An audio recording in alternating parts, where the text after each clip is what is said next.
David, you ready? Ready, everybody? Let's get started today. Let me welcome everyone to the Baltimore Municipal and Zoning Appeals for April 19th. We have a docket today. We were going to call generally in order that they appear on the docket, but first, I'd like a couple preliminary items. I'd like to ask anyone that has a cell phone or other device that beeps or makes any other noise to turn that off or at least to vibrate. You will notice that we have cameras here and there's cameras on this wall that are recording this, and it interferes with the audio portion of that recording, so we ask you to please turn those devices off. When I call your case number, you will come up. The appellant will be to my left. Any opposition will be to my right. The procedure that will follow today is the appellant will present his or her case. The opposition will have an opportunity to present their arguments, and then the appellant will have the opportunity to address what the opposition said and then close that person's case.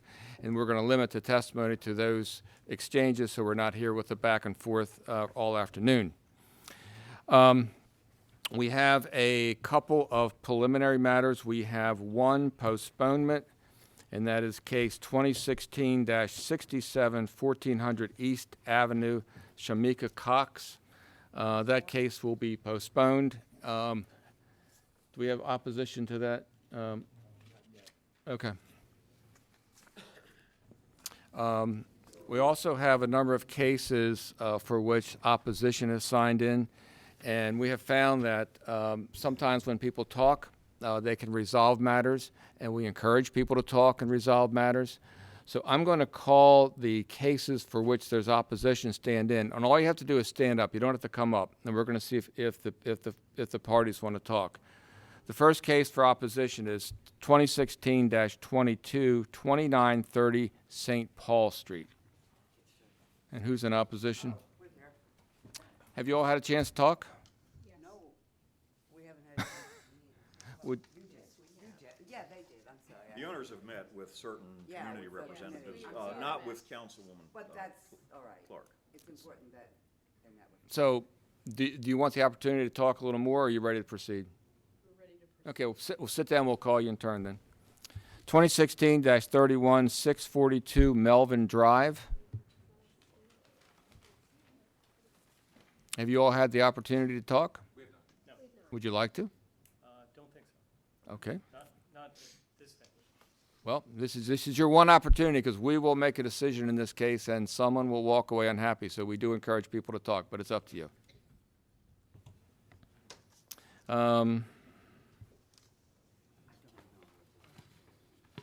Next case is 2016-87, 1724 Alice Anna Street.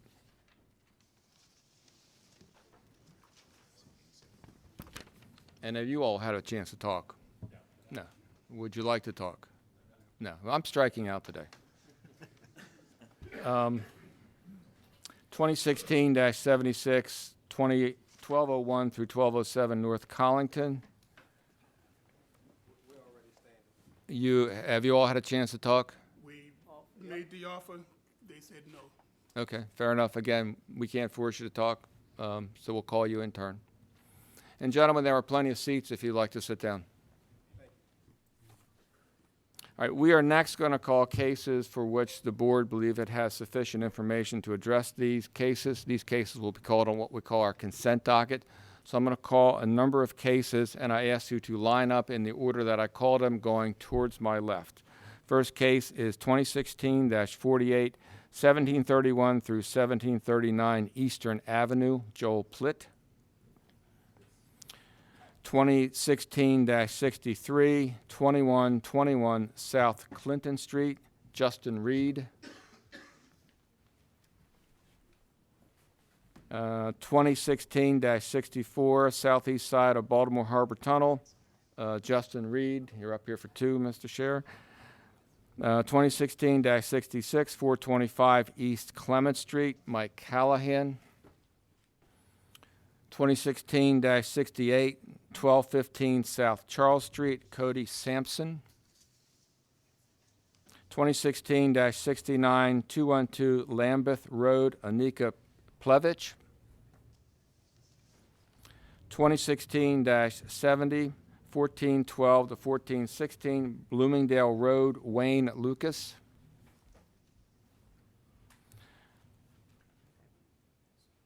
2016-71, 1117 to 1119 West 36th Street, Wayne Lang. 2016-72, 125 East Barney Street, Rick Vornador. 2016-74, 402 South Collington Avenue, Carl Nunn. 2016-77, 5800 Metro Drive, Sean Davis. 2016-78, 913 South Highland Avenue, Eric Thomas. And finally, 2016-84, 701 to 705 Druid Park Lake Drive, Nate Prettle.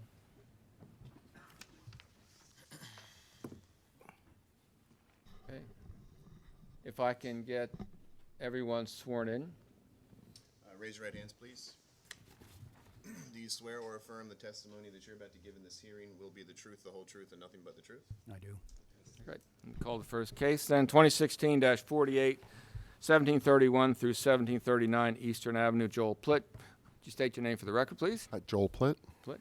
Do we have any staff reports, please? Yes.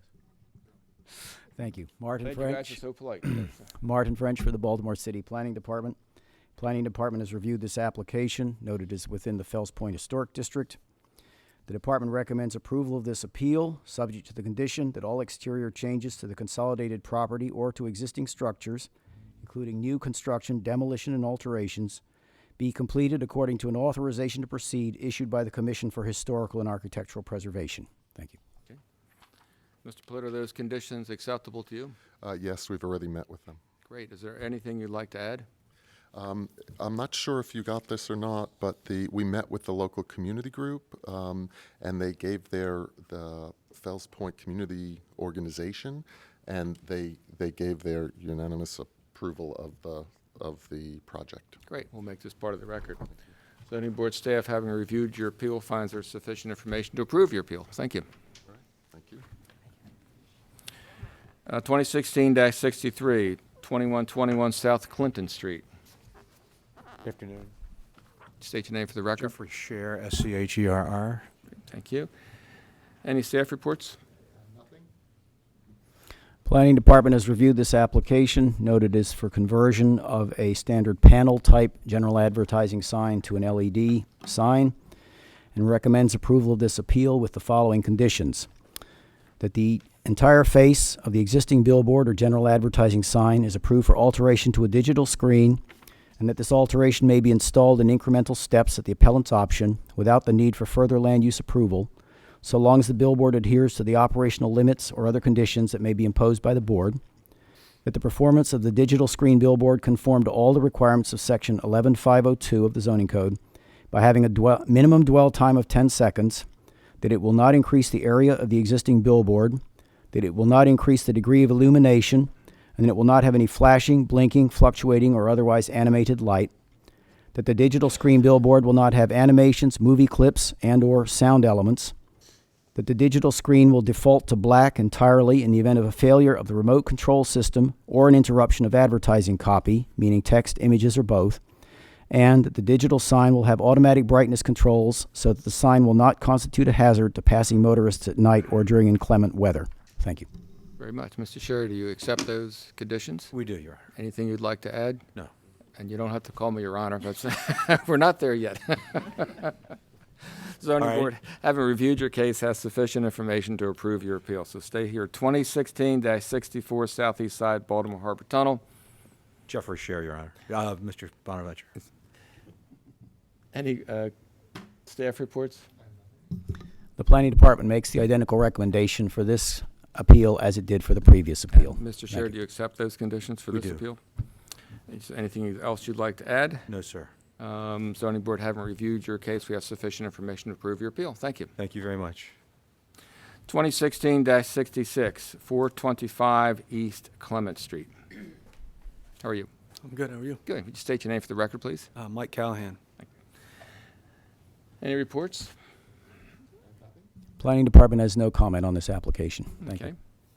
And Mr. Callahan, you're going to construct a two-story rear addition with rooftop deck, is that correct? That's correct. Great. Is there anything you'd like to add? Yes, sir. Zoning Board, having reviewed your application, has sufficient information to approve your appeal. Thank you. Thank you. 2015 South Charles Street, 2016-68. Andrew Collins. Thank you. Any staff reports? Planning Department has no comment on this application. Thank you.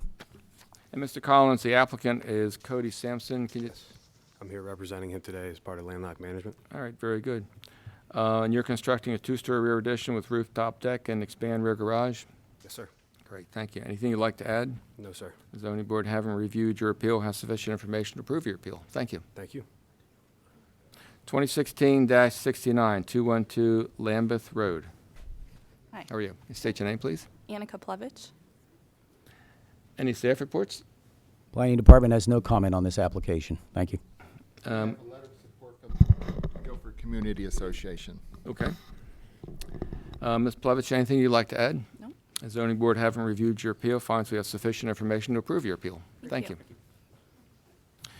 2016-70, 1412 to 1416 Bloomingdale Road. How are you? All right, Good. Wayne Lucas. Great, thank you very much. Staff reports?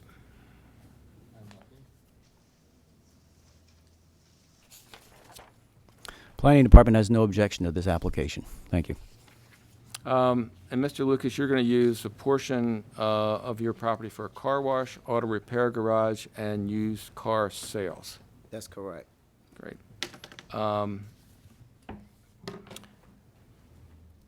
Having reviewed this, I believe the board would impose the condition that you meet the definition of accessory use in the zoning code. Is that acceptable to you? Yes. With that information and with that condition, zoning board, having reviewed your appeal, has sufficient information to approve your appeal. Thank you. Thank you. 2016-71, 1117 to 1119 West 36th Street. Yes. State your name, please. Will Bauer. Wayne Lang. Mr. Lang. Staff reports? We have a letter from the Hamden Village Merchants Association indicating that they support the request. Thank you. Planning Department reviewed this application, basically is supportive of it with these conditions. A copy of the use and occupancy permit for the premises must be kept on the premises and available for inspection by representatives of Baltimore City at all times. A copy of the written approval by the board of the live entertainment provided on the premises, including details of any restrictions or limitations on the live entertainment provided, must be kept on the premises and available for inspection by representatives of Baltimore City at all times. And a copy of all other permits and licenses required pursuant to the written approval of the board must be kept on the premises and available for inspection by representatives of Baltimore City at all times. Great. And Mr. Lang, are those conditions acceptable to you? Yes. Great. Is there anything you'd like to add? No, just thank you. It's fine. Zoning board, having reviewed your appeal, finds sufficient information to approve your appeal. Thank you. Thank you. 2016-74, 402 South Collington Avenue. Skip to 72. Oh, I'm sorry. It looks like I skipped a number. 2016-72, 125 East Barney Street. Thank you. How's it going? Philip, Warner Door. Okay. Any staff reports? Planning Department has no comment on this application. Thank you. Mr. Varner, is there anything you'd like to add to your appeal? Zoning board, having reviewed your appeal, finds that we have sufficient information to approve your appeal. Thank you. Now we'll go to Collington. 2016-74, 402 South Collington Avenue. Call it one more time. 2016-74, 402 South Collington Avenue.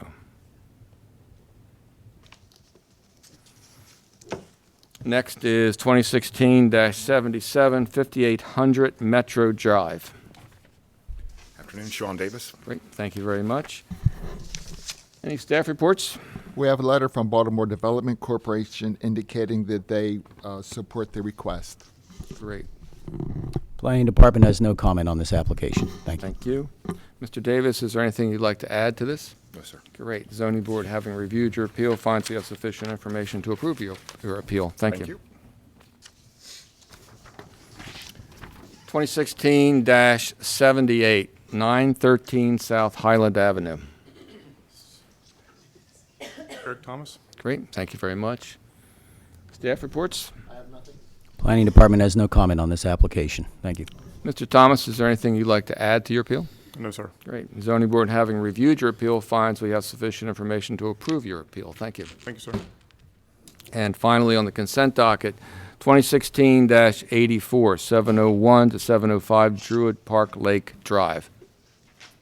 Hey, Brettel, good afternoon. Good afternoon. Thank you very much. And have any staff reports? Yes, we have letters from residents at 829 Brooks Lane, 2101 Park Avenue, Beth AM, and the Reservoir Hill Community Association, all indicating that they support the request. Thank you. Planning Department reviewed this application, notes this property is in a designated historic district and the applicant is going to seek historic property tax credits. For that reason, the department recommends approval of this appeal, subject to the applicant completing renovation of the premises in accordance with the plan approved by the Commission for Historical and Architectural Preservation. Thank Great. you. And Mr. Prettle, are those conditions acceptable? Yes, they are. Is there anything you'd like to add? Just add that there is enthusiastic community support. There's been a blighted building in the neighborhood for a while, and people are really looking forward to seeing it put back to use. Great. Thank you. The Zoning Board, having reviewed your appeal, finds we have sufficient information to approve your appeal. Thank you very much.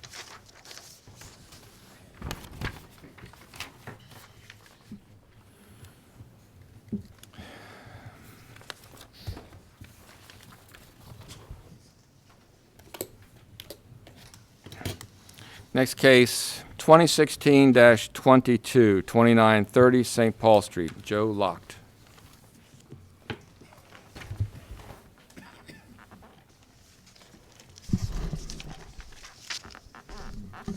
Good afternoon, Mr. Chairman, members of the board. Howard Alderman on behalf of C&C Ventures, owners of the subject property. Just by a brief Well, overview. before you do that, let me get everyone sworn in. Raise your right hands, please. Do you swear or affirm the testimony that you're about to give in this hearing will be the truth, the whole truth, and nothing but the truth? I do. Sorry, go ahead. No, I apologize for jumping in. The owners are seeking relief to reaffirm the relief that was granted in 1980 for the use of the subject property as 6 dwelling units. There's no doubt, and I'm sure you and the board will hear about this, that up until 2015, between 2010 and 2015, fraternity members moved into the premises and established a fraternity house. They removed you'll hear testimony, they removed a kitchen and a stove and used it as a meeting room or a community room. And the community had a lot of concerns and complaints, and rightfully so. The owner then had leases to which he was bound, which they were bound. As soon as the leases came due of the fraternity members, the leases were not renewed. There has not been a fraternity member in the premises for at least the last 10 months, and I believe the record is clear that there have been no problems reported, at least not to the owner, within the last 10 months. The relief as filed was based on 2 off-street parking spaces. In fact, upon further investigation, we can provide 4 off-street parking spaces, and we'll show you a diagram of that. Thus, even though the Planning Department describes that parking variance as a 67% variance with the provision of 4 spaces, that is reduced to a 33% variance. As you'll hear, the floor area ratio is barely over a half of what is permitted. The lot variance is, again, 19.6% as opposed to 25%, which this board is permitted to approve. And nothing has changed in the lot area since it was approved for 6 units in 1980. With that, by way of opening, I would call Richard F. Rupert, who has been sworn and testified. Mr. Rupert, if you will, state your name and address for the record. Sure. Richard Rupert, 7819 High Point Road, Baltimore, Maryland, 21234. And how are you involved with CNC Ventures, Joe Lochte, and the property located at 2930 St. Paul Street, which is a subject property? Right after CNC Ventures acquired the property, they hired me to manage it. It was a 6-unit occupied property. They asked me to manage those tenants for a period of somewhere between 1 and 2 years, and terminate those leases as they came available for termination. So that's what I did for that 1 to 2 year period. Joe Lochte was a contractor, independent contractor that was hired by my company to do work on the building and ultimately to begin this process once we figured out we needed to do this for the 5 units to 6 units. And are you familiar with the sale of the subject property to the current owner? Yes. Let me show you. Unfortunately, I don't have a whole lot to go around, but I've got enough for the board members here. Show you a copy of a agreement of purchase and sale, and ask if you can identify that. Yes, this is the purchase agreement whereby CNC Ventures purchased 2930 St. Paul Street. Well, it was originally 2930 St. Paul Incorporated. Was that later assigned to CNC before closing? I'm sorry, yes, it was. And does that agreement describe the existing tenancies at the subject property? It does. And at the time CNC acquired the property, how many units were in existence? 6 dwelling units. I'm now going to show you, A question about, just about this, can I ask it now? not at this point. Give him a chance, and then you can, Councilman, we'll give you the chance to Yeah, I cross-examine just- once he finishes. There's no date on this. Yeah, but we'll give you the opportunity to do that in a second. Okay. And there are copies for the board. I'm now going to show you a copy of a deed dated July 13th, 2010, recorded among land records of Baltimore City and Library 12881 at page 1, and ask you if you can identify that for the members of the board. That is the deed granting CNC Ventures Incorporated the property.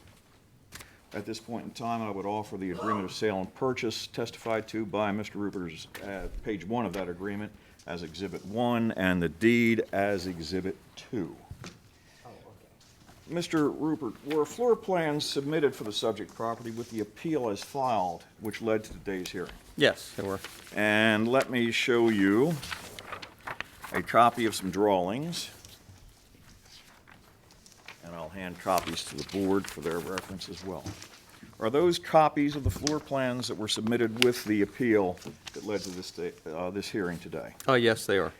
And can you describe, starting with page 1, how those units fit together?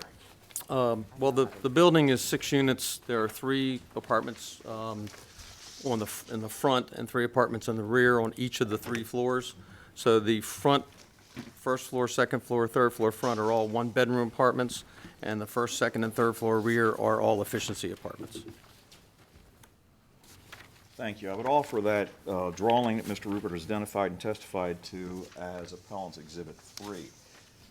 Mr. Rupert, in your preparation for appearance and testimony here today, have you been able to determine, based on public records, the size of the parcel or lot comprising the subject property?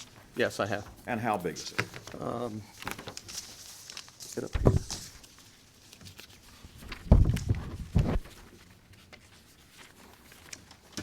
Lot size is 3,317.4 square feet. Now, did there come a time when the total number of rental units at the subject property was reduced, and if so, why, if you know, and how many units were reduced? The owner explained, or the owner representative that I was talking to explained that members of the fraternity removed the kitchen and the entry door to the first floor front apartment.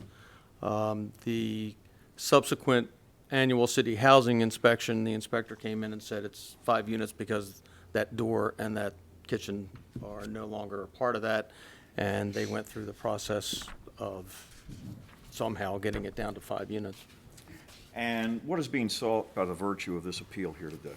Just to restore that apartment, put a door and a kitchen on, and make it back to a 6-unit apartment building. Do you know how the property is presently zoned?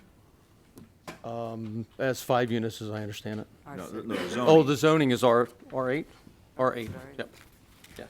And have you worked with the City Department of Planning or the City Zoning Department to determine the lot size that's required in the R8 zone? Yes, they- For 6 units? Yep, they require 4,125 square feet, And what is the required off-street parking requirement for those proposed 6 units? 6 spaces. And I think in my opening, I represented to the board that 4 parking spaces presently are available and can be used. Is that correct? That's correct. Right, sir. Oh, thanks. Councilwoman, I'm sorry. Oh, no, that's I'm okay. sorry. Just- Fall into the vernacular. Let me show you a copy of a handwritten drawing and ask you if you prepared this drawing. I did. And this drawing is not to scale, is that correct? That is correct. And does this drawing show both the rear of the subject building at the subject property, a concrete pad behind it, a privacy fence, and then parking spaces? That's correct. And those are the 4 parking spaces, is that correct? That is correct. I would offer that as petitioner's exhibit, or appellant's exhibit 4. Now, Mr. Rupert, in connection with the approval sought by way of this appeal, what variance relief or other modification of requirements is being sought today?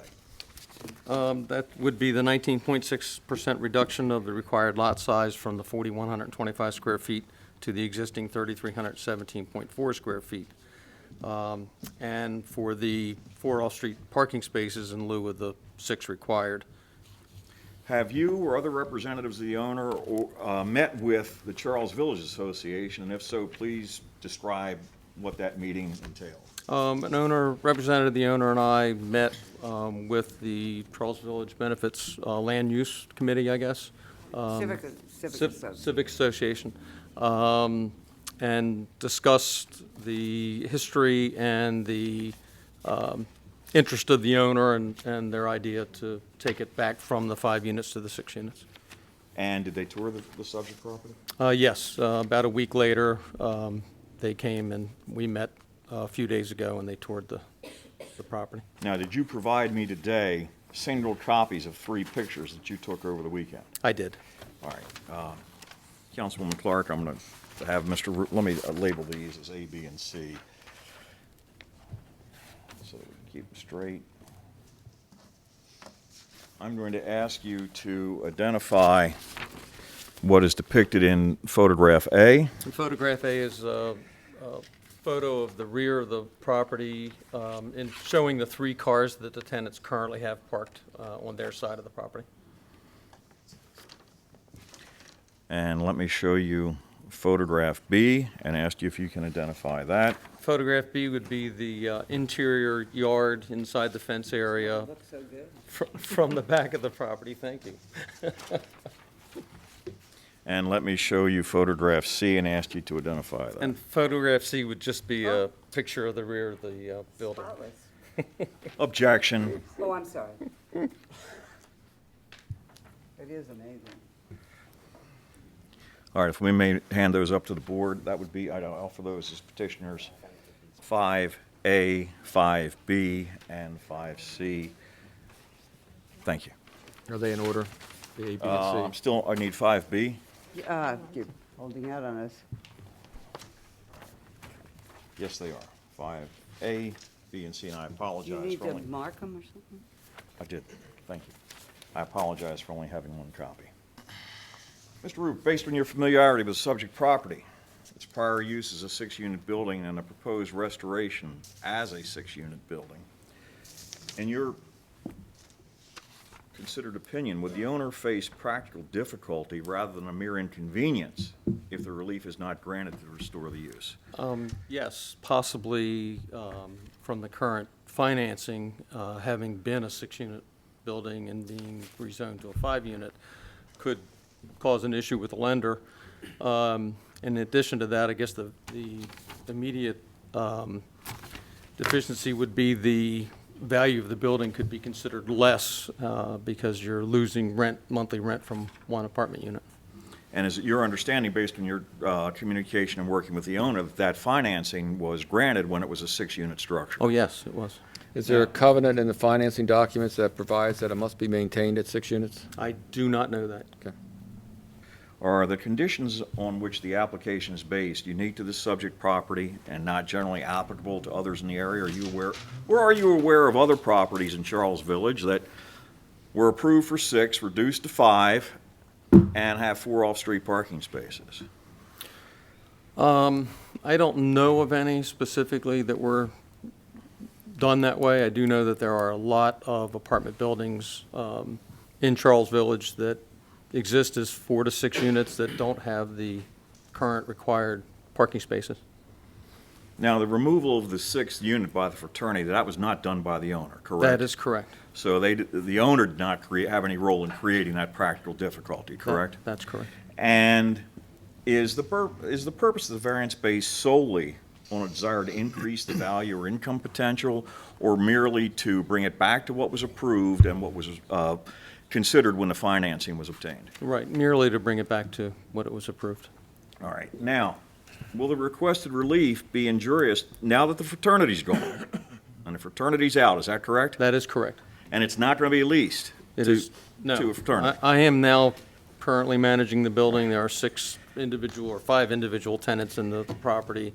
Hope next year we can have 6 individual tenants in the property. All right. With that understanding, will the requested relief for 6 units at the subject property be injurious to the use and enjoyment of other property in the immediate vicinity, or substantially diminish and impair property values? No. Will it impair on an adequate supply of light and air in the community, or overcrowd the land? No.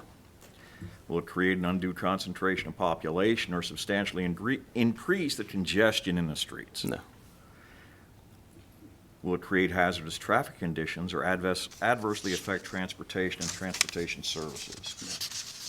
In your professional consideration, will the requested restoration of the 6th unit unduly burden water, sewer, park, or other public facilities, or increase the danger of fire? No.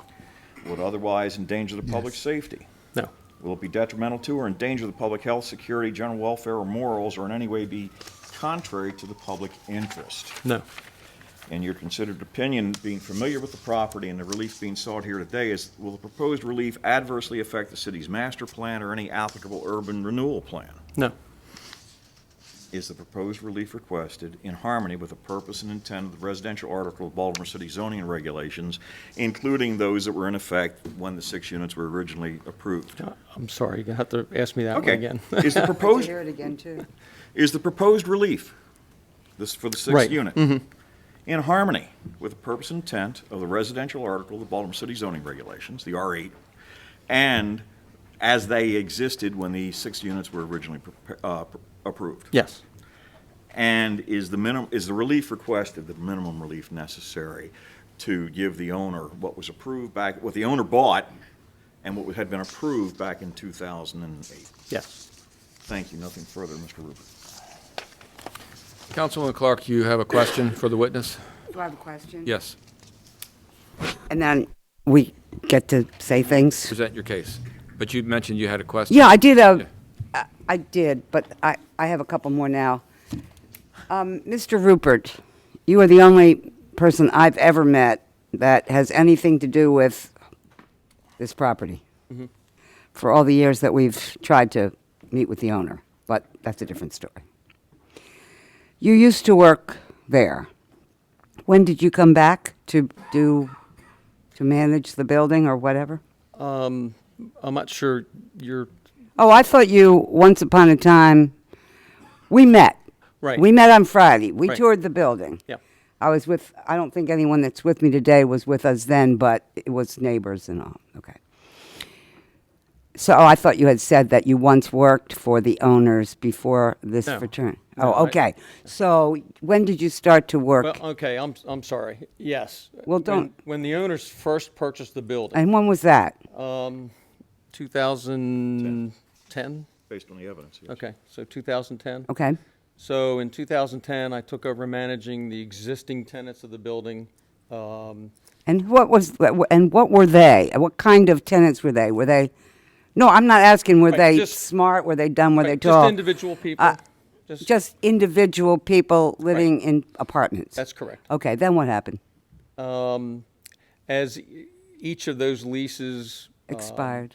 expired, or basically I made sure that the property, I was managing the day-to-day operation of the property, taking care of maintenance calls, collecting rent, et cetera. Right. When the owners decided they wanted to empty This- the building, And this is the CNC Ventures Incorporated. CNC. So when they decided they wanted to empty the building, they asked me to terminate each lease as it came up for termination, because they Okay. were all different dates. Okay. And move those tenants out and continue to manage until the last tenant was gone. Okay, and then it was empty. And then it was empty. Okay, then what happened? Then they asked for my help in helping them find contractors to do renovations to the building, Okay. Oh, wow. which I must have missed them Friday. well, most of those renovations were done inside the building, so older kitchens were Oh, okay. updated, bathrooms, plumbing, heating system, that type of thing. So all of that was done, and then I was not involved. Well, what happened? Well, come? there were no tenants, so. So it then just ended nothing happened? Right, they just ended, so I was gone. Well, how could you answer a question, and I'm sure that you have a reason, but about how the sixth unit was removed, not by the owner? Well, the owner told me that. Oh, he told you that? That's correct. Yeah, right. Okay, so all right, so then, when did you come back on the scene of this 2930? It would have been this summer of 2015.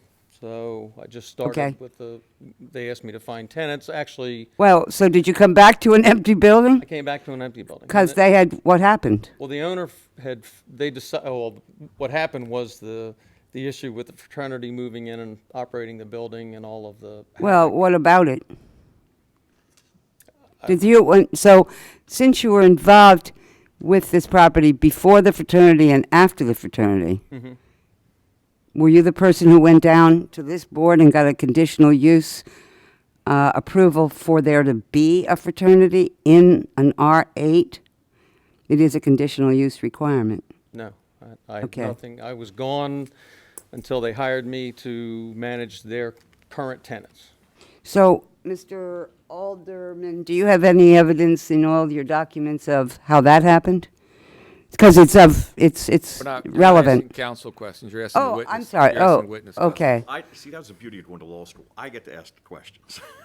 Right. That's what my son tells me all the time, too. Yes. It doesn't work for him. Doesn't work for my wife either, but. All right, there you go.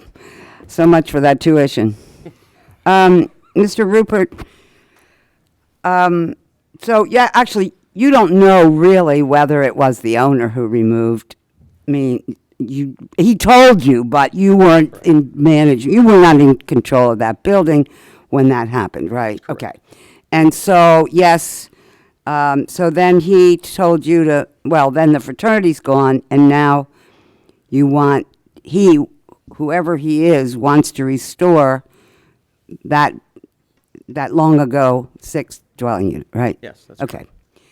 Is there any other questions I should be asking this gentleman? Oh, I have many. Well, no. Well, then I have to ask them. So, what are Can't they? ask them? No, they just have one person do that. So, okay. For some efficiencies, Councilwoman Clark, if you could, whatever questions you want to cross-examine the witness, No, that's fine. And we would ask that one person That's do what that. I know you, and that's the custom, and that's what I just said. Yes. So I can do that But you later. can do it later. I can do that later, but it's got to be me. I'm sorry. And you I do just have- wanna and make you will sure- have a chance to present your case. Yeah, we will, and say whatever you want and ask for the board questions. I just want to look through what I wrote. Now, I saw your diagram. I hope my camera kept this, but it didn't. Picture that I took, yes, it did. This doesn't exactly look like your diagram. I took a picture of the cars parked out there. I mean, that's what it looks like. Yes, Yes. but you're looking Four at cars parked One on. behind the other and hanging into the alley. Okay, but there's two lots there, and the angle that you're showing would be the house, it indicates, looks like it's the house. Well, we south. understand it's an 18-foot wide house, Okay. lot. We understand the width. And the lot next door does not have a garage, so there's two lots open, and some park on their side and some Well, park on the 29th, regardless 30th of side. we're talking about your lot. Right. Our Yeah, lot we has- can't count the lot next door. Okay, and basically, you just ran through the list of variance questions, and Mr. Rupert just said he answered them no. And I'm going to go through them, we'll go through them in our testimony as well, so those are all the questions I have for your witness. Great, thank you very much. Nothing further on direct. I reserve the right to call and recall and rebuttal. That's fine. Thank you. Of course. Councilwoman Clark, we have yourself and 4 other individuals, and what we would ask, Yeah. and what we would ask in the interest of efficiency and time is if one person has a statement that is going to be repeated by the second person, perhaps that one person could give that information. Do you have I all the think- variance stuff? I do, but I think they have particular, they're the neighbors. We'll move Okay. as fast as we can. Mostly, my testimony has to do with variances, if I may. Okay. And then you can talk about the community, next door neighbor, and, Right. all right, across the alley neighbor. And we have a witness who's not going to speak, okay? Unless he's compelled to. We're not compelling anyone to Okay, speak. I know, okay, good. Mary Pat Clark, Baltimore City Council. I'm very familiar with 2930 St. Paul Street. I've been at meetings in the house next door. I've been part of Northern Police District and Hopkins Security and Charles Village Civic Association meetings and conferences and everything about this property. Ever since it was owned by the current owners, and it's relevant to us that they're still the owners, and it's kind of obvious to us that they're getting ready to sell, and that is really the motivation of restoring this unit that's long gone from their house, and which pushes the variances beyond what we believe should be granted. For sure, for the parking as well as for the lot size, as well as for the number of dwelling units. So if I may, I'm going to submit a letter that goes through the same recital of variances with different responses to those variances, and I've underlined to just paraphrase it, and then I will give everybody a copy of that letter. Sandy, could you help me and just make sure that the members of the board get a copy, and David, well, I just say this. This house is a nightmare. It is a blight. It has never looked better than it does in the 3 photographs, A, B, and C, that you have in your possession, and we would like them later to frame them so that we can remember this moment. Ever since these owners took over and got rid of their regular tenants, this block is a 2900 block of St. Paul Street. It's got big houses. They're combinations of multifamilies as well as single-family dwellings. It is across the alley from the 2900 block of Charles Street. Mr. Kelly's here representing that area, which is right across the alley. And we are compelled to talk about the kind of ownership practices we have experienced for many years with no relief until now, that this new thing's happening that we believe is sell this property and get out of here with some money. All of a sudden, we now have met now 2 people that are associated with the phantom owner. So I would like to say about variances. This has been 5 dwelling units for decades. The 5-unit configuration already enjoys a 2% variance on bulk and a 60% variance on required parking, achieving the quote-unquote from the law, the minimum necessary to afford relief. You walk into this house, it is 3 stories. It's very narrow. The hallways, the stairways, etc., it's narrow, the way it's configured. The rear of every floor has, and we didn't see the interior of any units, has an efficiency, and then the front would have an apartment, okay?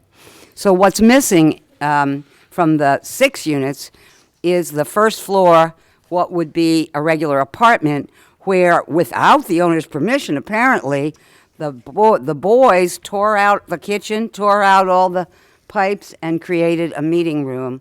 And for years and years, there it was with not a comment until the boss wants to sell the house and make a profit. So it is similar to other properties on the block, as I said, multifamilies and single families. We believe that this whole change and appeal is based exclusively on a desire to increase the value or income potential of the property. And actually, the attorney for the owner has so indicated, that this property has, and you have letters in the file, has actually driven tenants away from other multifamilies on the block and across the alley. The owner of a multifamily across the alley, Ms. Rexing, has written to talk about how prospective tenants that she needs to rent to turn away before they even come in after they see the scene of this property. So this has already diminished the value of its surrounding properties, and we have every reason to believe it will continue to, because except for this momentary epiphany, nothing has really changed except Mr. Rupert's back in town, and we have all the respect in the world for him, but he doesn't own the place, and he could be gone in a moment as soon as the owner decides. See, I'm finished with the first page, and I'm almost done with this. Let me go. It will indeed overcrowd the land, especially with regard to parking. This is, Charles Street just got redone. It took a long time and a lot of money. And that's the houses that are now backing up in the 2900 block to St. Paul. There is not the parking that there was before there, and there is limited parking on St. Paul Street, and has been forever and ever. We have 5 units in this house already. 5 families are there.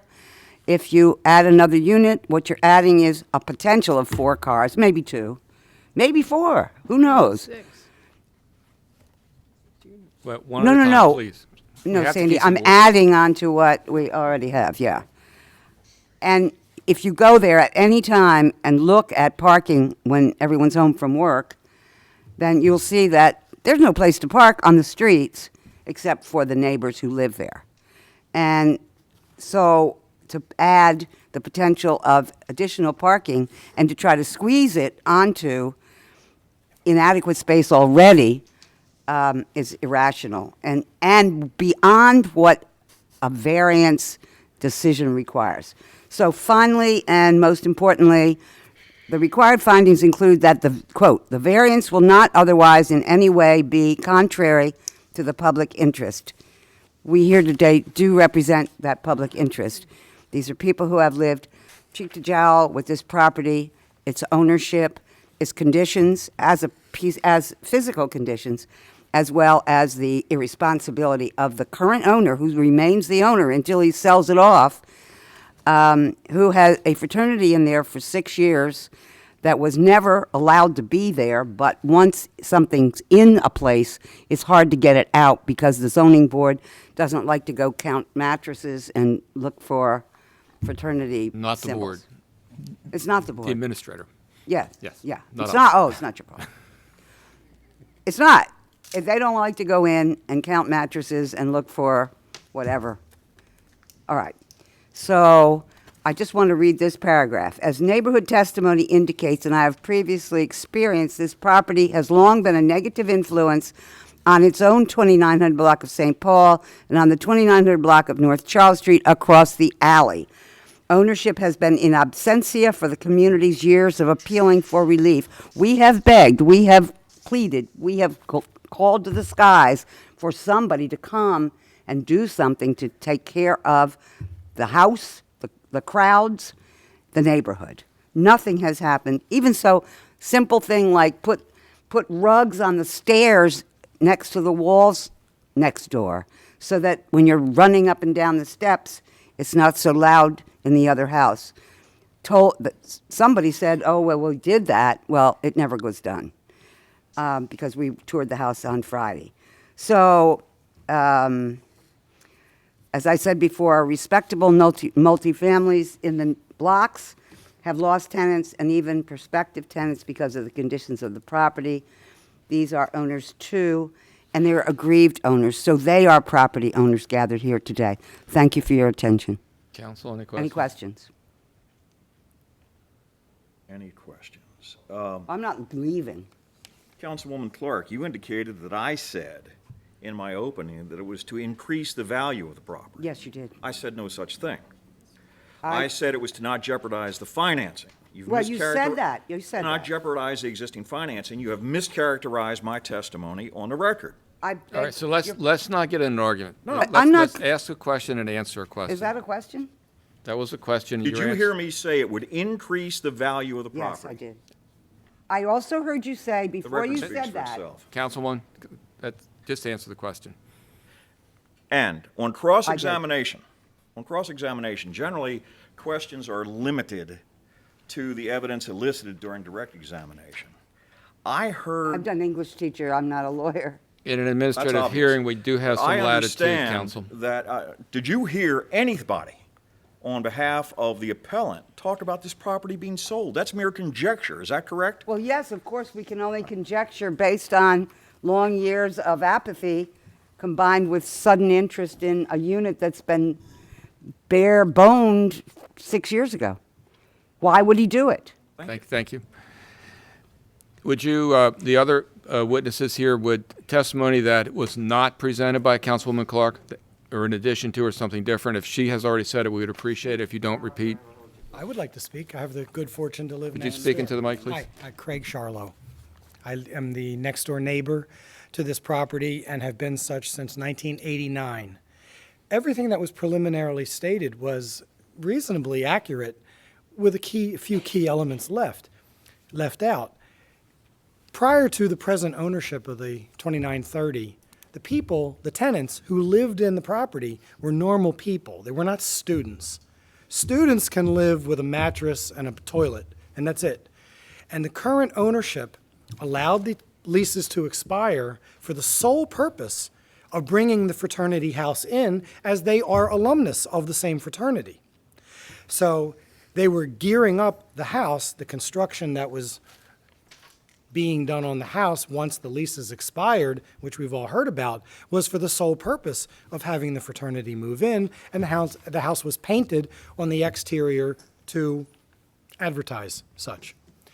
And then the fraternity kids, who are all great kids, we only got into situations involving noise, too many people, because between 18 and 21 years old, students tend to congregate with social media, and a party for 10 becomes a party for 100 in less than an hour. And rows of people are up and down St. Paul Street and in a row house, far exceeding fire regulations. We know that's past history because the fraternity is gone. But when the fraternity left, apparently their own tenants did something to the property to diminish the value. It appears they made a bad investment. And only now, as Ms. Clark has said, do they want to put this back. The difference being they're now putting it back to rent to students. There is no one in that house who is not a student of a university close by. There is no one who is 45 years old, who has a job, might get up in the morning, need to sleep at night, and be restricted by normal apartment house constrictions. They are all students. As for the parking, if, for example, what I'm saying isn't 100% correct, and on your Exhibit 5A, if you have one of those two vehicles parked next to the fence that are blocked in by two exterior vehicles, and it is your job to be an emergency room nurse at a hospital, that you have to get your car out and drive to work, and the people that are blocking you in are not there, how are you going to get out? Well, obviously talk to us, number one. Number two, we understand it's an 18-foot wide lot, so we get that. This past weekend with the pictures, there were 6 vehicles, 3 and 3. Now, as I said, we understand the You parking lot. can't, if you're the inside vehicle, how do you get out? We understand that. So you don't. Did you tell him you live next door? Yes. I think I did. So the the issues of the noise and the steps and the trash and the density, I suggest to everyone on this esteemed board that if this house were next door to you, it would be blatantly obvious what we're asking for here. This is not unusual. This is facts, not facts. Having lived there since 1989, this is the way it is.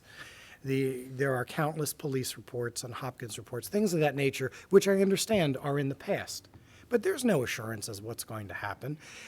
Only the assurance that the way the units are constructed as we viewed and what is being proposed, they can only be rented by a student.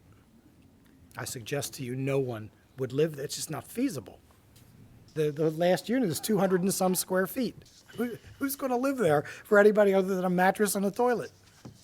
That's all I really have to say. Thank you very much. Next. Oh, did you want to ask the question? Mr. Charlotte, good afternoon. Howard Alderman on behalf of the owner. First of all, thank you for your candor. And you've lived there since your home since 1989, correct? Correct. And you realize that the subject property was approved for occupancy with 6 units in 1980, which was about, as I didn't do the math, I think about 9 years before you moved in, correct? And you talked about students being not normal people. Is that in your characterization of what is normal, or? Am I allowed to rebut that with a question? No, I'm asking you what you said they were not normal. I'm just wondering how they're abnormal. But I would assure you, let me ask you this. Do you think there are any homeless people out there that would love to be able to rent an apartment of 250 square I'm feet? sorry, I thought we were talking Wait. about the testimony. Wait. He said nobody would want to live in a 250 square foot apartment, Ms. Clark. Now I'm asking him. You don't get into it. Have to answer that. If you don't want to answer, You don't want to answer, have that's to. fine. It speaks volumes. Practical application for the property, and then there's anything that might be posed as a question. All right. Any other questions, Just Council? one other question. Are there any other multiple family units in the same block? Yes. Thank you. Nothing further. Next. Sandy Sparks, President of the Charles Village Civic Association, and I think you've heard some excellent testimony on behalf of the opposition to make the case that the Charles Village Civic Association is adamantly opposed to this addition of another unit. And by the way, the size of this unit would be 442 square feet. In general, this property has caused lots of distress to the nearby neighbors, and we are not interested in increasing the potential for more stress. So it's important that we maintain the 5 dwelling units. The parking is truly a problem. We have multifamily houses. And again, I don't mean to cut you up, but we understand it's an 18-foot wide so lot. it's a huge problem. And the general quality of life for the neighborhood is what's at issue here. Thank you. Thank you very much. I'll be very brief. Charles Kelly, 2927 North Charles Street. I back up to the said property. I have lived there in my house for 47 years. I have been through swings up and down. A number of years ago, when there was downzoning, the objective for the community was to decrease the number of people in the community to make the quality of life better. I have witnessed in the house before and after the fraternity people running naked on roofs. Okay. Parties, underage drinking, drugs, everything else. Police were called, but they couldn't go on the property without a warrant. All I would hope is that you would consider less people, larger apartments, better quality of tenants because of the size of the apartments for that neighborhood. Thank you. Thank you very much. Anybody else? That's our testimony. Do we, Council, did you want to pose any questions? I just have one question in rebuttal of Mr. Rupert, that's all. That's fine. Just one. of the Are you protest- are you Do asking we- Mr. Rupert a No, no, question? of Mr. I have one question in rebuttal. I just want to make sure a protestant's case has been concluded. Okay. Oh, we're not. I'd just like to sum up if I could. Okay. Thank you. If we can make it, again, I'll be brief. thank you. This is a variance request. There are conditions that have to be met and principles of granting it. This property already has some variances granted to it in the categories that are under discussion for more. We ask that they not be approved for any further extensions of variances beyond the standard for the R8 zoning district. It is a narrow property. There are small units. There is not adequate off-street parking. Let us try to pick up the pieces and live together with the 5 units and see if they can survive and we can all survive as neighbors and live in peace. That's really what we're looking for here. And I thank you for your consideration. Very much. Mr. Alderman, and when you finish, I'm going to have the planning department chime in. I usually do that first, but I neglected to do that because we started saying, no, I'd rather you finish your case. Then I'd just like to be heard in very brief closing. Mr. Rupert, do any of the questions asked by Councilwoman Clark and your answers thereto alter any of your prior testimony or any of your prior evidence offered on direct examination? No, they do Thank not. you. Nothing. Right? Planning department, again, I'm sorry to put you last. Save the best for last. Actually, we're not sorry. Planning Department reviewed the application, noted that there is a requirement, of course, for the lot area variance, which is being discussed quite amply here. Also noted that there is a requirement for off-street parking variance to be increased. We note the lot is 18 feet wide, therefore it is only possible unless there is a diagram showing a driveway with angled parking off it, for there to be only 2 parking spaces that would be recognized by the zoning code. And since the yard apparently is not deep enough to allow that, as far as we're aware, 2 parking spaces is it. All that said, the department did not take a position and has no objection to this appeal. Thank you. Thank you all very much. Thank you. May I Thank just you. be heard briefly, just in closing? I promise. 2 minutes. How about a minute? A minute. Very good. First of all, I always think it's interesting the way when the legislative branch shows up and intervenes in the executive branch. So I want to put that objection on the record, just for the record. That being said, what is being sought here today is merely to put back in place what was approved in 1980. You've heard testimony. The property has not changed in size since 1980. It was approved in 1980. We've heard all this. Right. It has not changed. We have we don't have a support, but we have a no opposition from planning. Whether you find that it's 2 spaces or 4 spaces, the relief that is being sought here today you have been given, you as the board have been given the authority by the mayor and city council of this great city to grant the relief. You have that authority. We're not asking for anything that is not available to anybody in the R8 zone. Right. We thank you. Thank you all very much. But it's your discretion. Thank you. Next Thank you. case. Thank you. Next case is 2016-31, 642 Melvin Drive.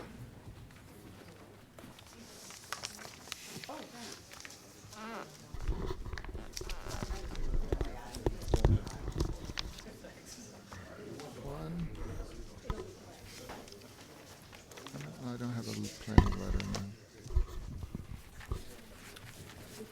31.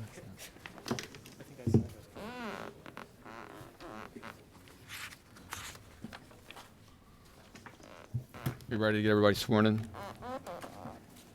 Raise your right hands, please. Do you swear or affirm the testimony that you're about to give in this hearing will be the truth, the whole truth, and nothing but the truth? Yes.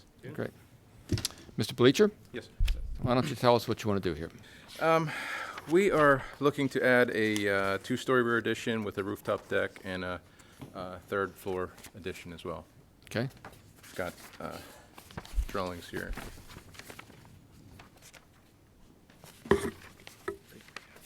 Do we have this?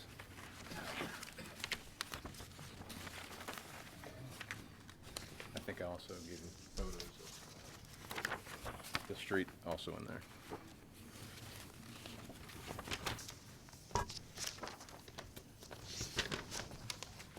So the third floor addition is over the existing and then a little bit over the proposed two-story addition. Yes, sir. The rear deck would be over the second floor addition. The third story doesn't come out quite as far as the second. Okay. And the front of the home would be consistent with other third story on the block. Bricked up, straight up, with the window placements consistent with the other properties as well. Okay. Anything else you'd like to add? No, sir, I think one thing we probably did not do right is we didn't contact the community association. Honestly didn't think about it. My engineer didn't tell me I should do that. I didn't really know there was an association there. We certainly didn't try to skirt that, and had we been able to do it again, we would have went through you. We talked out in the hallway about their opposition was mainly not for the second or first floor addition, but for the third story. If we could, there's nothing we can do. The house right now is only about 500 square feet. It's very tiny. The way it sits now, to not put a third story on, really would only be able to allow it to be rented a tenant. There are lots of tenants on that block, and we're trying to sell the property to a primary owner, which of course is good for the community as well. So. All right. Should I introduce myself? You should. Okay. My name is Paul Rubinson.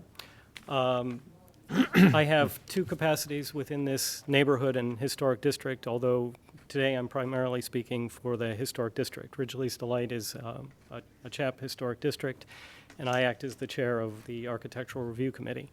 Although I also do sit on the neighborhood board, and Sharon, who's here with me, is not on the board, but I think she can talk to some of the board's issues. She's a past president. So should I give my testimony at this point? Please. Okay. I'm not much of a public speaker, so I'll try to quickly just read the letter that our committee has drafted. Do we have that in the file? I sent it as an email. I didn't know if it was going to get to you. We have a letter from the Ridgely's Delight Association. Actually, let me interrupt you again. I neglected to do staff reports, so let me do staff reports, and then we'll hear you. Okay. We have a letter from the Ridgely's Delight Association. They write that the association is writing to oppose the zoning appeal for building additions to the third floor. The proposed addition to the third floor is not in keeping with the rest of the row houses in the block. While there is one house that is three-story house, the N unit, the rest of the houses are 2 stories, and this particular house is more towards the middle of the block. This could also set a precedent to add a third story to other row homes that are on the block, which would alter the historic nature of the block that was built as 2-story slave homes in the pre-Civil War time period. We do support the second floor addition, as this cannot be seen from the street and does not impact the streetscape. Does planning have a report?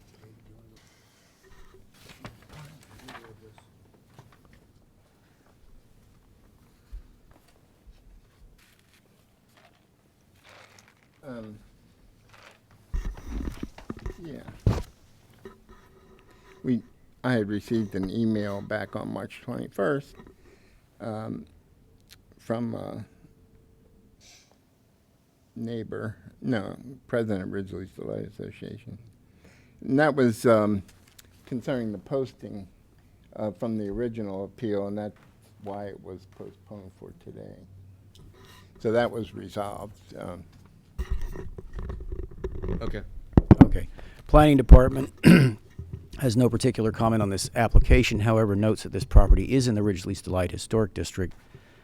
Any additions to this property, no matter what they are, on the exterior are going to require a complete review from the Commission for Historic and Architectural Preservation. Informally, CHAP staff have indicated it is very unlikely that a third floor would be approved as an addition to this property by CHAP in a full commission hearing. But they have the discretion to determine the, as they call it, bulk and massing for a property that in an historic district if additions are proposed. So that's the end of my comment. Thank you. Sorry to interrupt you. No, that's fine. So like I said, we did submit this letter as an email very early this morning, but I'll read it here since apparently you haven't had a chance to see it. So the Architectural Review Committee of the Ridgely-East Light Historic District strongly opposes the construction of a third floor atop 642 Melvin Drive. Melvin Drive is historically important. National Public Radio featured this street and its history in 2012. Following the Civil War, a documented community of ex-slaves and free black citizens built Melvin Drive's houses to a uniform, small scale. The street's low facades form a uniform silhouette on its north side that is publicly prominent from the Penn and Melvin Street Park. A lone third-floor addition in mid-block would destroy this historic view. Further, CHAP guidelines require new construction to retain the scale of the surrounding historic architecture, Section 2.3.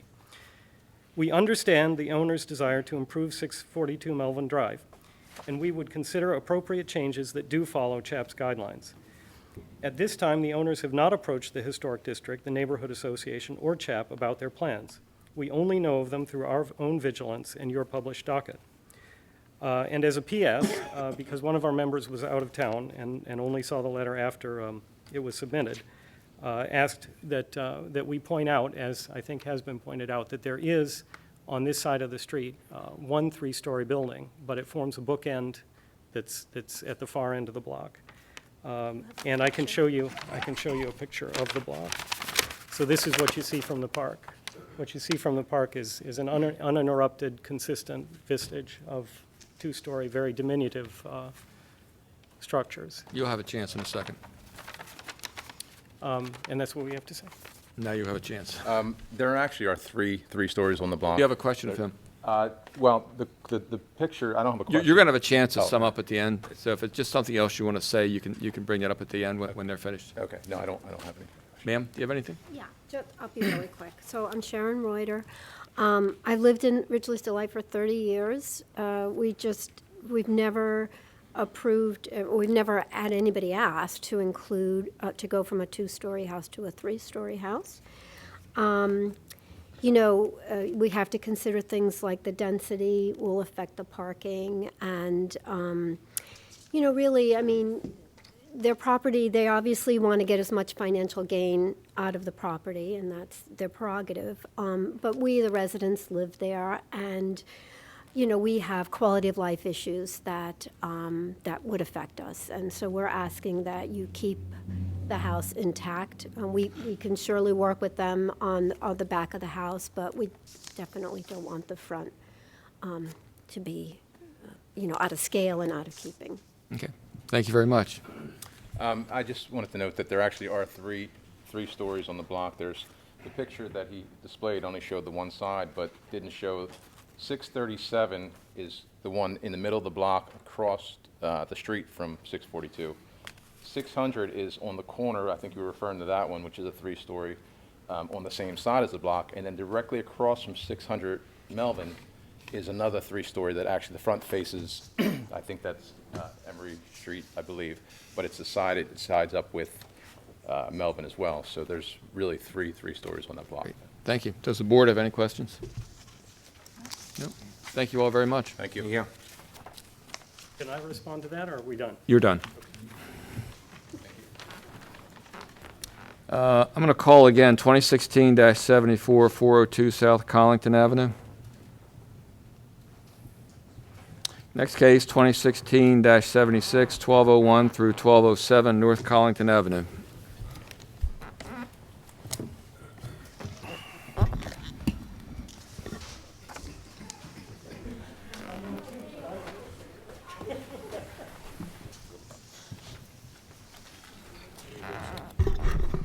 Thank you very much.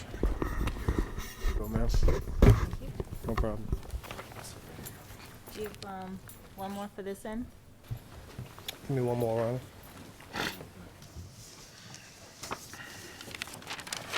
Mr. Chair, for the record, I'll be recusing myself from this appeal.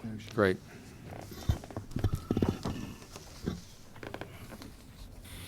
Well, here, let's get everybody sworn in when the court report is ready. Raise your right hands, please. Do you swear or affirm the testimony that you're about to give in this hearing will be the truth, the whole truth, and nothing but the truth? Yes. I do. And Mr. Bahar, I had mentioned to you prior to the hearing that since there's only 3 of us hearing the case today, you will need a unanimous decision by the 3 of us to approve your appeal, and we gave you the opportunity to postpone, which you said you did not want to do. Is that correct? Correct. Okay, thank you. So, why don't you tell us what you want to do here? And now, let me do staff reports. I continually forget to do those first, so let's do those first. Okay, first, a letter from the East Baltimore Home Ownership Center. My name is Karim Harid. I own 2 real estate brokerages, a development group, and a construction company. I am very heavily involved in the redevelopment of East Baltimore. Let's see. At a time when many of my residents are moving in from the county and suburban area parts of the city, coming home to East Baltimore, where many of them grew up and loved, but stayed away because of the instability of the neighborhood. Now they are buying into the idea that they can come back into the area with the expectation that it has improved somewhat and that the city developers, nonprofits, residents, and groups like 300 Men Marching will get it to the next level where it is genuinely considered a safe place to live. We have a letter from the Adams Foundation. They write, the foundation is committed to supporting both financial and otherwise CORE in achieving its goal of securing permanent home for the Institute. Their model for developing unused space into viable community centers is consistent with the security and longevity that comes from property ownership and control. We will assist Mr. Bahar and his organization with obtaining the resources necessary to rehabilitate and the transition into this new space. We have a letter from Senator Bill Ferguson. He writes, I write to you today to extend my utmost support for the project plan submitted through Baltimore City's Vacant to Values program by Mr. Bahar, founder of CORE Health Institute and the 300 Men March movement, for the acquisition and reconstruction of properties located at 1201 through 1207 North Collington Avenue. The project plan for the properties on North Collington will allow for Mr. Bahar to create headquarters location for both CORE Health Institute and the 300 Men March movement. And then we have one more from Eric Costello, the 11th District. Mr. Bahar currently has a well-established relationship in the community, working with more than 100 children in an after-school program, CORE for Kids, where he encourages wellness and instructs fitness to elementary and middle school students. Without reservation, I recommend Mr. Bahar to continue developing the community as an occupant of the Collington Street properties. His work is an extreme benefit to the residents of East Baltimore and now planning. Could I give him 2 more? Let him finish, then you can give them to us. Thank you. Planning Department reviewed this application. Noted specifically there is a lot area variance required in order to use this property as a multi-purpose neighborhood center. The department also noted that in the application material available to it, there was not a statement of the maximum number of staff and patrons or users of the property who would be on site at any given time, which made it difficult to develop a recommendation for off-street parking. However, the property does not have the ability to provide off-street parking because of the size of the buildings and the layout of the lot. The department has no objection to this particular appeal. Thank you. Okay. Did we get everybody sworn in? I quite honestly don't remember. Yes. Okay, good. So, raise your right hand. Do you swear or affirm the testimony you're about to give in this hearing will be the truth, the whole truth, and nothing but the truth? Ms. Bahar, tell us about your project. All right, well, 2 more letters of recommendation. I'll sort of read from here, which you all have. One is from the Baltimore Police Department, from Lieutenant Colonel Melvin Russell. I'm writing this letter in support of Munir Bahar and his organization, CORE Health Institute, and the impactful work they did in East Baltimore during my tenure as District Commander of the Eastern District. Under the ban of the 300 Men March movement, and his team of volunteers hit the streets at a time when he was called upon to help reduce the violence and excessive dirt bike riding through Baltimore City. Amidst a rising wave of violence, the 300 Men March movement was directly involved in reducing gun violence, as the Eastern District led the city to a historic 30-year low in homicides and shootings. I have another letter of recommendation from Johns Hopkins University, the Department of Center for Prevention of Youth Violence. Dr. Leaf writes, I am writing in support of your efforts to transform the 4 vacant buildings on North Collington Avenue into a youth and community center. This is an important continuation of your efforts that I have been following since you were a student at Morgan State and created Brother to Brother. Since then, you have created a number of businesses and organizations to support your overall efforts to help more of Baltimore's youth to get on and advance along a pathway to success. For the last 3 or 4 years, I've been privileged to watch the increasing impact of your efforts using both physical conditioning and community engagements to model what needs to be done and to engage youth and community members where they are. And I won't even read the rest. It's, a page. And do we have copies of those? Yes, you do, Okay. sir. So we are here to get a conditional approval to use the 4 vacant buildings to use as a multi-purpose neighborhood center. And, it's pretty obvious what we are trying to do, what our work has accomplished in Baltimore City over the past 14 years. We know we must continue. We know that our young black men are out here dying each and every day, being victims as well as perpetrators of gun violence. And we know that 300 Men March movement is one of the strongest movements that the city has seen in decades to actually create an effective solution to reducing the violence that we're seeing on our streets. So that's why we're here. Okay. Tell me a little bit about the operation of the So we multipurpose run center. multiple programs. We run the Core for Kids, which is an after-school fitness and martial arts program. We've been doing this program since 2007. Currently, we operate in the bathhouse down on Washington Boulevard.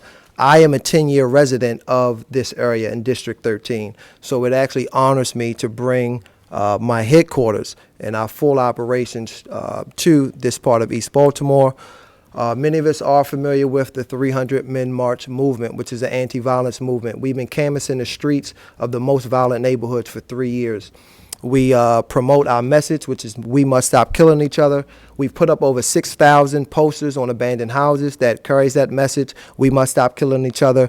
Directly after the riots, we created a Youth Corps program, which is a community leadership program for young teens. That packet is in there also. It's called 300 Youth Corps, and we raised some money to enable us to pay these young guys to literally be agents of change. Many of the young guys we work with are from East Baltimore. I myself, again, live in East Baltimore. This young man is from East Baltimore. He's been with me for about 9 years. So we have pretty much the largest grip on the streets of East Baltimore, but it was kind of difficult operating from a headquarters in Southwest Baltimore. So now, again, we're honored to bring our headquarters to East Baltimore. Okay, great. Is there anyone else that was going to testify? And we asked that if someone's testifying to provide additional information so we don't hear the same thing sort of over and over again. Sure. So I'm here on behalf of the parents that could not take off to advocate for these great gentlemen. I'm a former resident of the 13th. Quite that close. Oh, I'm sorry. Oh, Nicole Hansen. So I'm a former resident of the 13th district. Now I live on the border of the 13th and the 2nd. And I'm quite appalled by this attempt to not support what these men are doing. I had to take off of work to come and advocate for a group who has shown success over the years, who has shown great measurables and outcomes and has a strategic plan. And these are the things that we're asking of our leaders, to have a plan. These are gentlemen who are using preventative measures to reduce gun violence and recidivism amongst our black men. And, to even see opposition to that, as a resident of this city, it makes me cry. We ask youth to do great things. We want leaders to lead them, yet we sit and we oppose. And I am really disappointed in you, Councilman. I am really disappointed in the councilman for not supporting the efforts of a group who is only trying to uplift his community. And that is a very blighted neighborhood there. So having this center here would only raise the value of the neighborhood. And I thought that is what we wanted. So, you know, I will continue to support these men if I have to knock on doors every day and make phone calls and really touch the constituents of the 13th district. I will do that. And I just want the councilman to know that he needs to support these efforts, or we will not be supporting him in his efforts. Thank you. Eric Williams from the Core Health Institute, also from the 300 Man March. We have done so much. I've been with them since I was 9 years old, and I want other brothers and other sisters to grow up like us and understand what we are doing for the community. Living in the community, growing up, negative, it's the only brother that I know that gave us positive change. Different races, everything. From different religions, everything. We grow as one. So. Thank you. Mr. Bahar, again, I'll ask if we understand Sure. the good things the That's all. organization is doing. So That's all. We all speak the same, so. thank you very much. Councilman? Thank you to this esteemed body. Two questions I just wanted to ask in rebuttal. I noticed that there was a letter read from the senator of the 46th Legislative District and from the councilman of the 11th Councilmatic District. We over in East Baltimore, we support all good causes. This is not about your organization.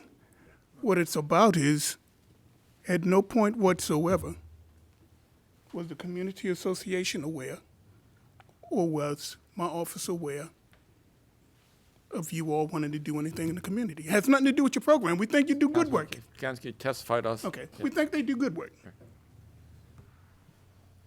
But in the October paper, when Ms. Durant, the president of the Community Association Group, will be more than glad to tell you as to how she came into contact with the group and how the properties was purchased.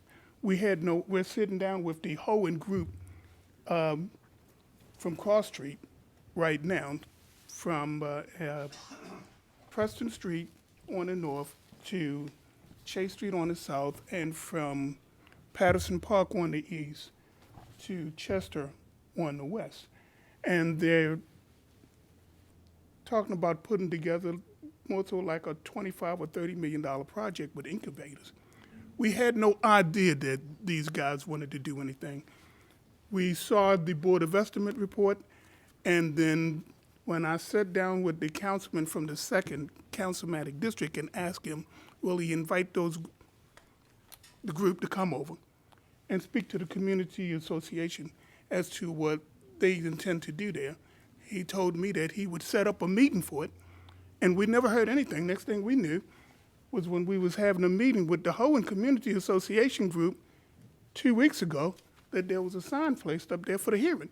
The community had no idea of what was going on. All we asked was just common courtesy as to what's coming in, sit down and talk to us, let us know what's going on. When you opened up your meeting today, the first thing you asked, did you guys sit down and talk? We're willing to talk. Nobody wanted to talk. It was like we were trying to strong arm. We're not trying to do, we just want to know what's coming into our neighborhood and into our backyard. Clayton Guyton is the president of the Rose Street Community Association Group. He was one of the first leaders back in the 90s with Christopher Elroy to stand there on Ashland Avenue and Rose Street and sleep on cots to keep the drug dealing away. And his group is still doing tremendous work in the neighborhood. We're not opposed to what those guys are doing. But I think it's just common courtesy to reach out and let the community know what's going on. Miss Durant shouldn't have to open up her door and see 300 guys sitting out on the front and know not what's going on in their own community. That's all I ask. That's all I say. Well, Councilman, based upon what you heard today as to the function of this multi-purpose center, do you have an objection to it? We never had no objection to it. We just wanted somebody from the group to come to the community association and explain to the community as to what was going on. Okay. And nobody wants to speak to them. Okay. I think that's fair. I mean, I'm not here to judge them. I was at the public safety hearing when Mr. Bahar came to public safety meeting. That's how we met Brandon Scott then. We were sitting on the committee. We have nothing against this project. Nothing against this project at all.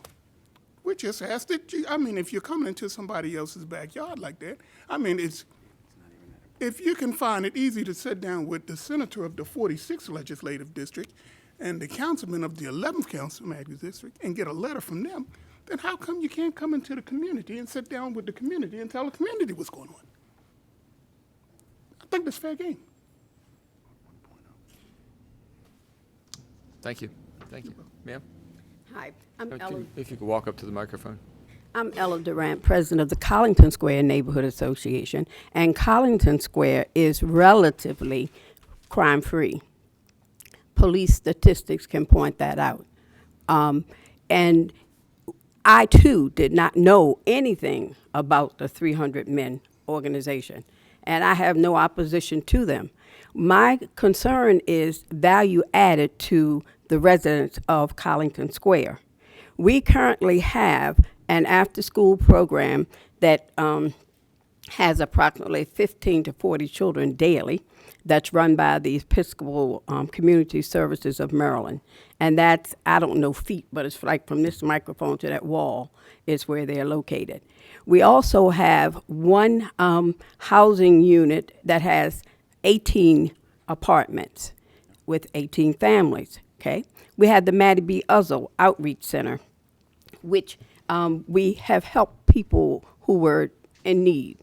And we also have the Collington Commons apartment, which has 88 apartments and families. There's not enough parking for all of these residents, and we have various churches.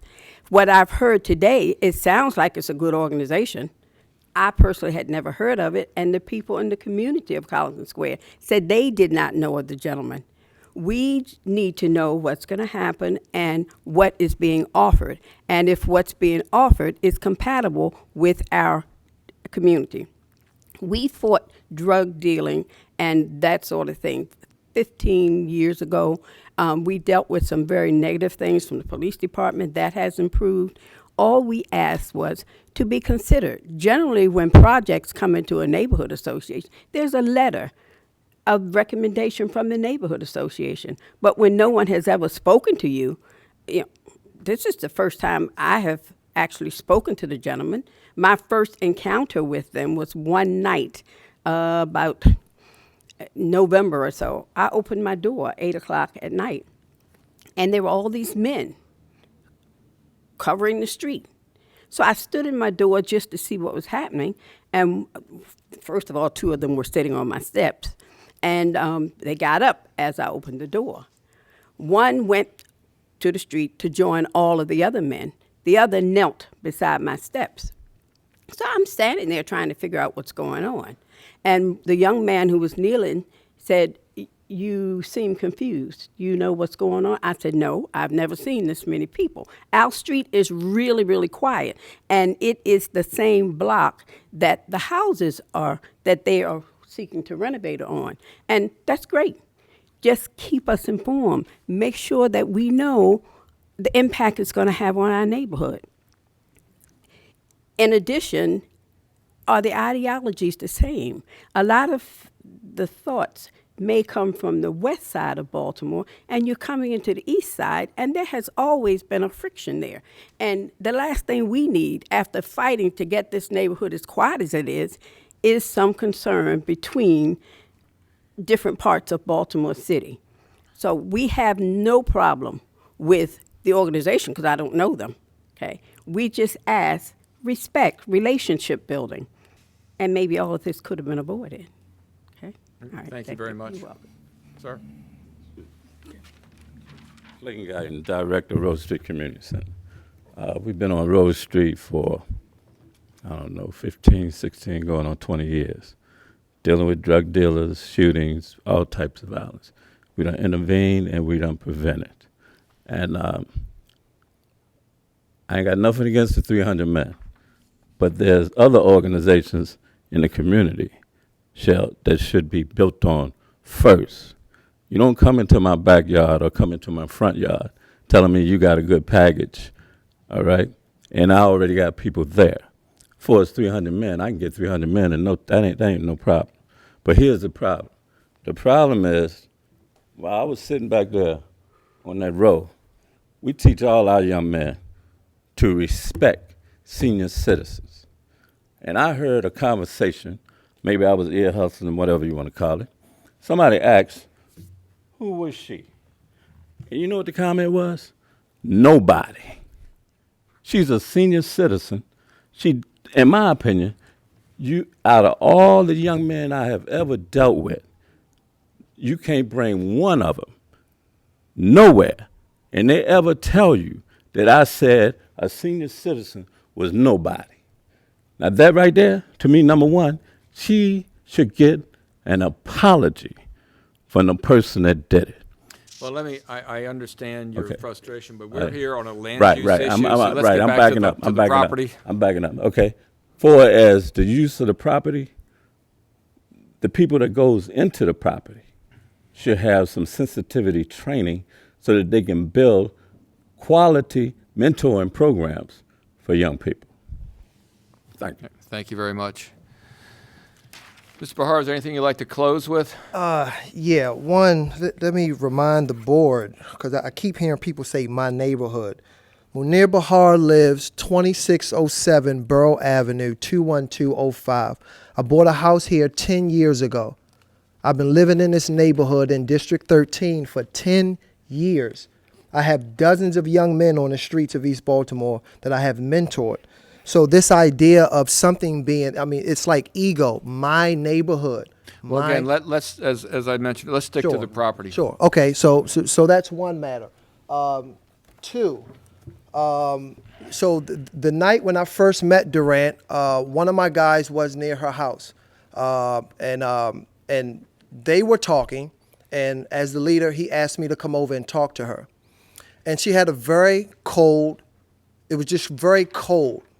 Okay, I understand. I told her what we're doing while we're in the neighborhood, while we're here. She told me there is no violence in this neighborhood.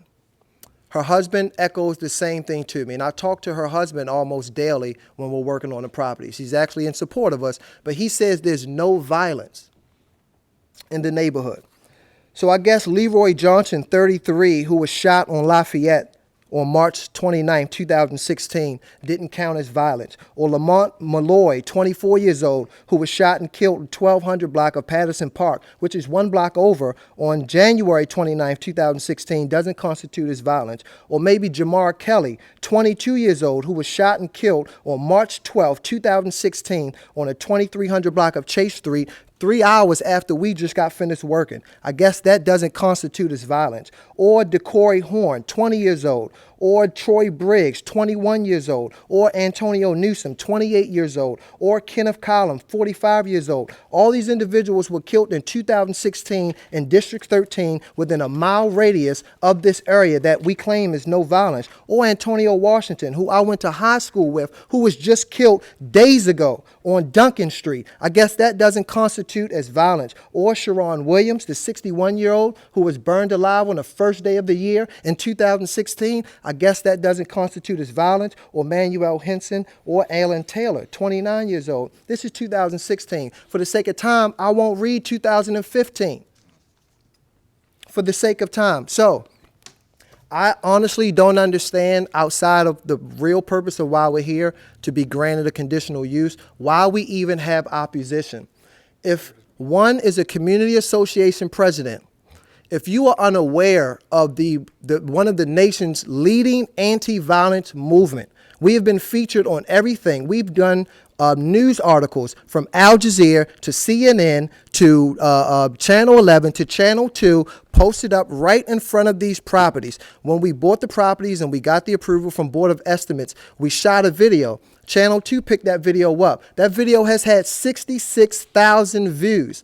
I just ask that if community association presidents or community associations are such an integral part of neighborhoods, how come they are unaware of the most effective grassroots organizations that have been operating in that neighborhood Here, for let me just years? say, we encourage people who are doing projects that need a zoning action by us to reach out to the community as opposed to the community reaching out to them. So that is consistent with the sort of the philosophy of this board. We can't force you to talk to a community organization, but we do encourage all appellants to reach out to the community. And I would encourage you to do that after this hearing, quite honestly. Understood. But again, I made an attempt. And when that attempt was made, I was told that there's no violence in this neighborhood, and I was received with a very cold demeanor. Now, that's not necessarily inviting. We have a serious mission. I work hand in hand with the police commissioner. I do not have time to try to change people's sense of what we understand is going on, Johns Hopkins understand is going on, the police department understands is going on, and dozens of other elected officials who are really aware of what's going on. This individual said he's never heard of me. When a few minutes ago, when the meeting started, he came to the back and asked, who is the leader? Well, if you didn't know who the leader was, then how come you just said that you met me at the public safety meeting with Brandon Scott Okay, 2 again, years I think ago? we're getting off the subject of the use of the, hold on. Okay, We're getting so off the in subject of closing- the use of the Yes. property, so let's just stick to that. So again, in closing, I'm just asking the board to allow us to continue our work that we've been doing in East Baltimore. Again, we have to move into the facility so that we're able to fully expand our efforts into East Baltimore, having a permanent home. Great. And that's all I ask. Thank you all very much. No, we're done. And that wasn't fair. We finished. We announced the procedure before we started that the appellants had the ability to present their case, you could rebut, and then they had the ability to close. I'm glad you gave it to us. That was cute. Thank you. All right, next case is 2016-79, 3500 Clifton Avenue.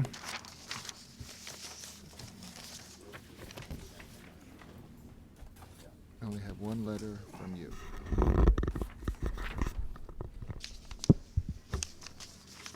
Come on up. Get you sworn in 1 second. Raise your right hand. Do you swear or affirm the testimony that you're about to give in this hearing will be the truth, the whole truth, and nothing but the truth? I do. Great. Can you state your name for the record, please? Daniel Jarvis. Mr. Jarvis. Staff reports. We only have one report from planning. Thank you. Planning Department reviewed this application, noted that the current use of the property is a conditional use that was approved by ordinance. The applicant is requesting approval to add what is essentially a permitted use to the existing conditional use. The department therefore recommends approval of this appeal, subject to compliance by the applicant with the requirements and conditions stated in section 4-1001, parenthesis 6 of the zoning code, which is the description of the permitted use to be added. Thank you. Great. Mr. Jarvis, tell us about your project. Yes, currently house is a transitional housing program currently. Currently we are able to house 62 adult males in the Walpole Junction community. What we're looking to do now is to get the program actually state certified. And so a part of becoming state certified, you have to have the amendment for to get substance abuse services on the premise. And so what this would allow us to do is to allow us to provide substance abuse services, which will be individual group counseling and therapy sessions for the clients that we serve, for those 62 men on site. So you wouldn't then be doing drug abuse for the treatment for the general public. It would be the people who are actually serviced today by the house, or that would be serviced by the house? Yes, sir. Okay. I have some other letters of support from the Sure. community as well. Any questions from the board? No, Great. Thank you very much. thank you. Oh. Go on. At the end of the day, we're going to vote, and you can call Mr. Tanner's office, 396. David, you'll give the last four digits, please. 4301, 396, 4301. Or you can stick around if you want. It's up to you. Okay, thanks. All right. Thank you. 2016-86, 2600 to 2606 North Howard Street.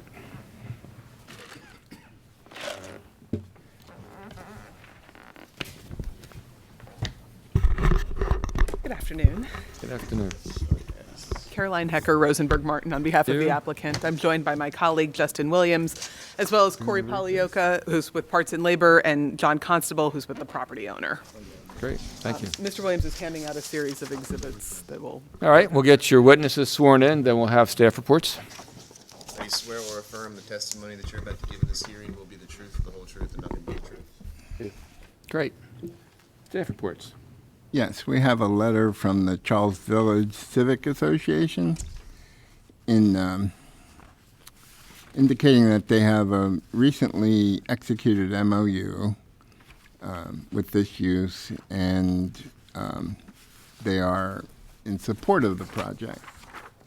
We also received a letter right before the hearing from the Remington Neighborhood Alliance, which said that they spoke with their board. This is from Joan Floyd, president. They spoke with their board, and the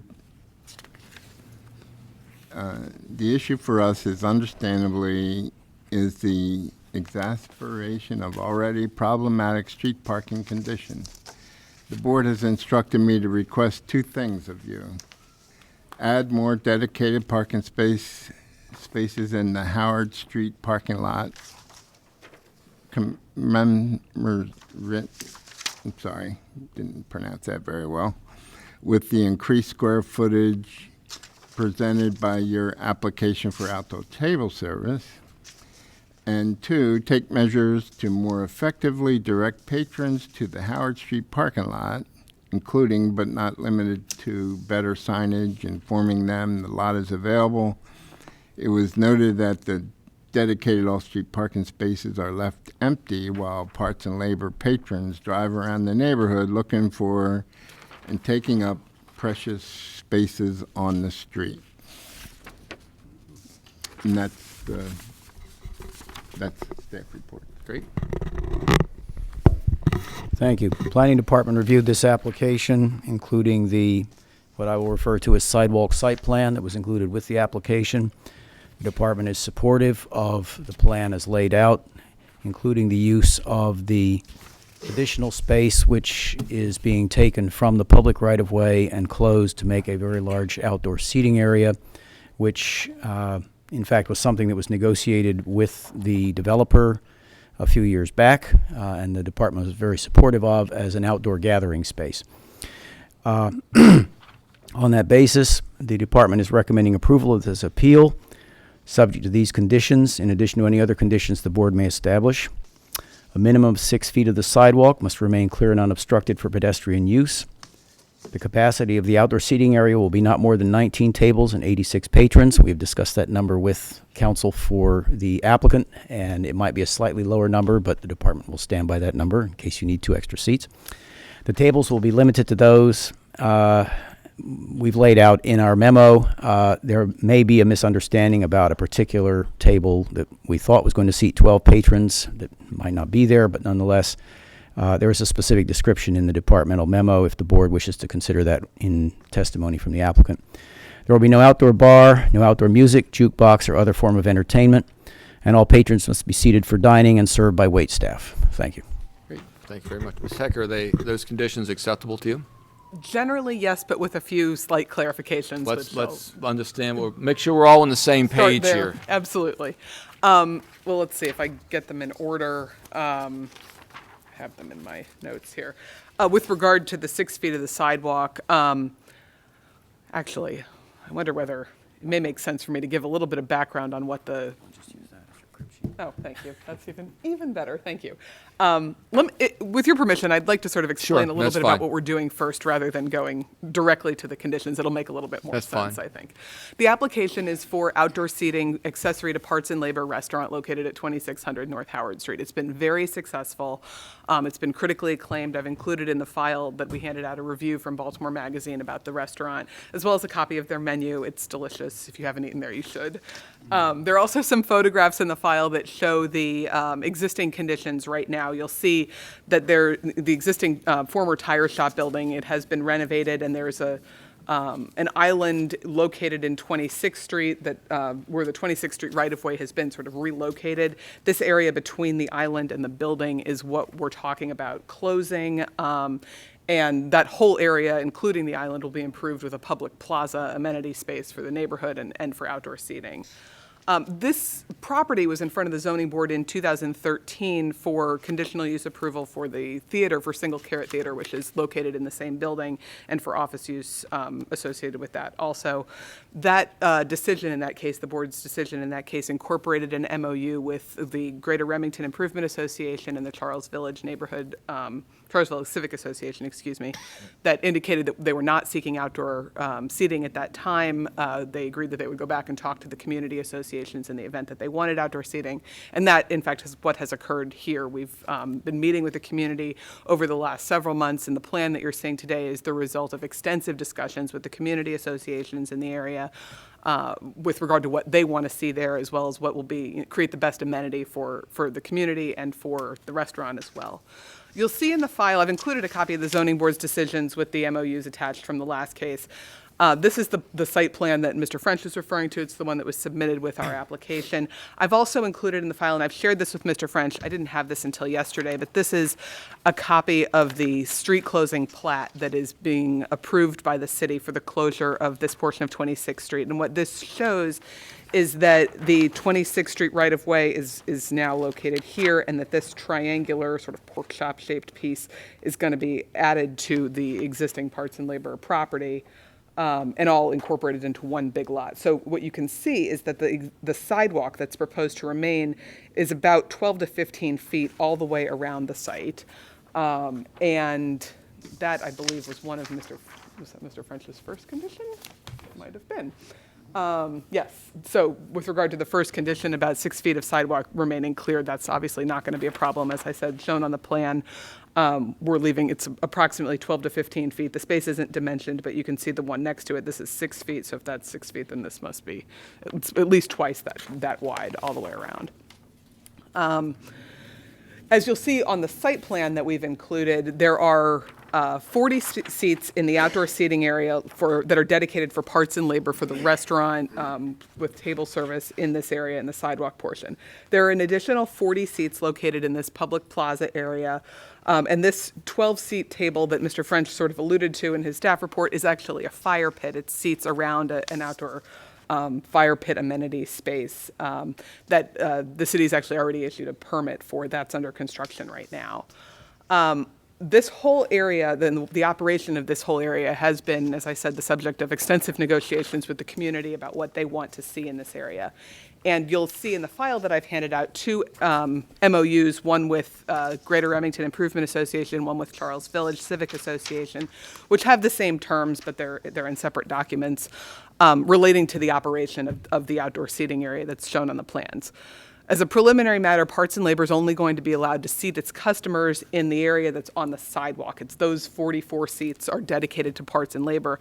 This was really important to the community. They wanted the plaza area to be more of like a public park space, an open area where they could go. Parts and Labor has both an indoor and outdoor seating, or outside, I guess, seating component. You can go in and order there and eat in the restaurant, or you can order it at a counter and then sit outside. So this would be a space where people could eat outside. They could also bring food from elsewhere.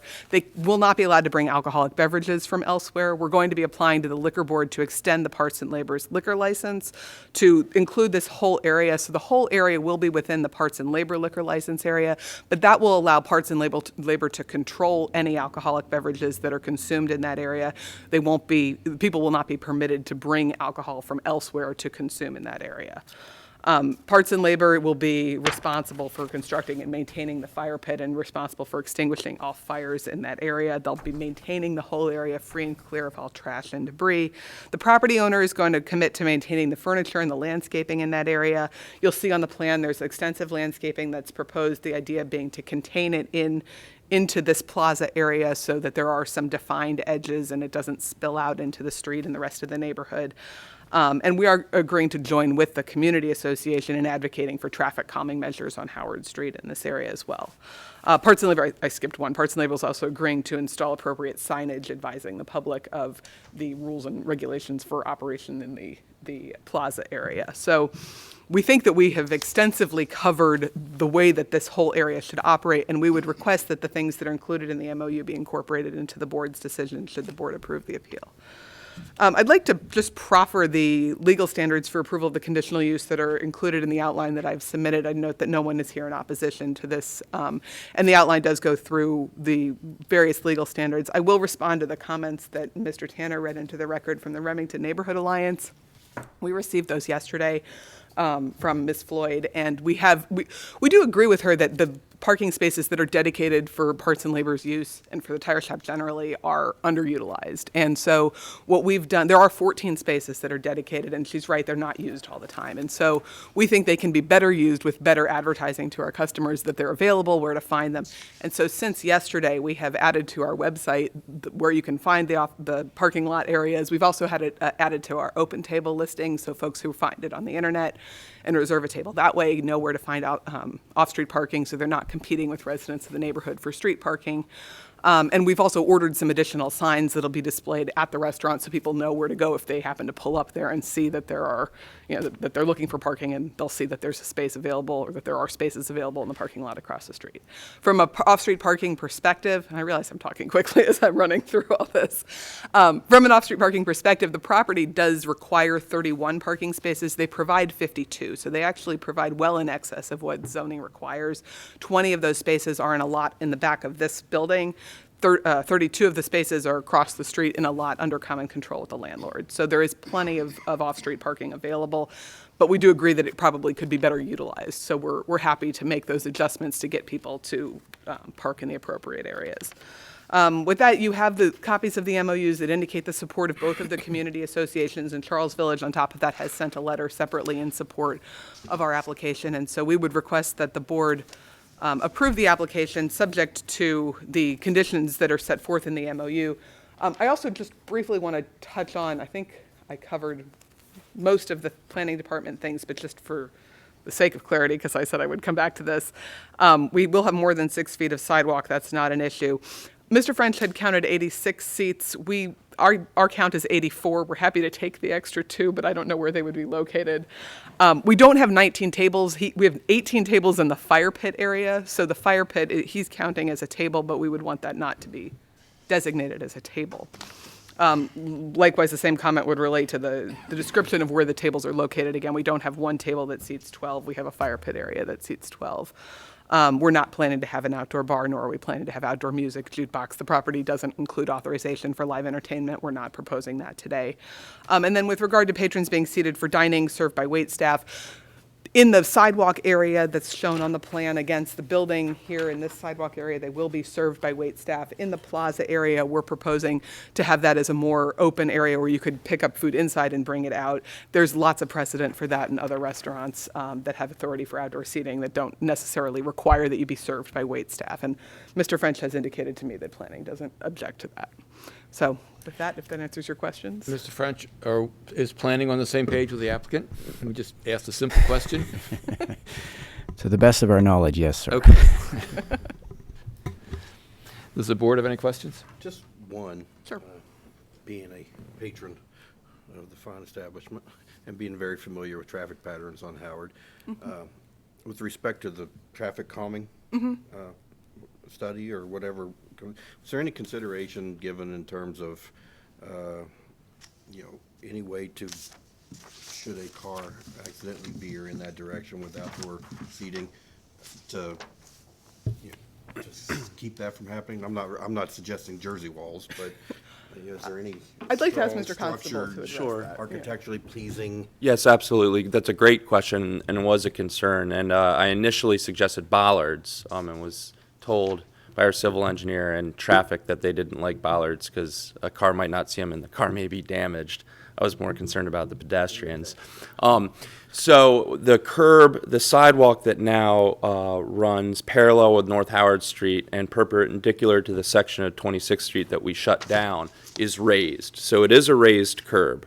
So if you continue along the sidewalk, there's now raised curb, and more often than not, cars will now be parked along that. So we created a few more parking spaces. So hopefully the parked cars will block traffic. Furthermore, I just had fabricated and are being installed next week 2 massive planters, steel planters that are going to go on the 26th Street side on the other side of the curb that when filled with dirt and water and plants, I think are going to be like 6 tons. That's what I was And so those are my bollards. And so, yeah, we thought long and hard about if somebody does veer, how the heck do we protect the pedestrians? And I've been told that should do the trick. Great question. Great. I need your name. I can get John Constable, Seawall Development. Can you spell last name? Constable. Thanks. Any other questions? Thank you very much. Thank you all. Thanks. Next case is 2016-87, 1724 Alisana Street.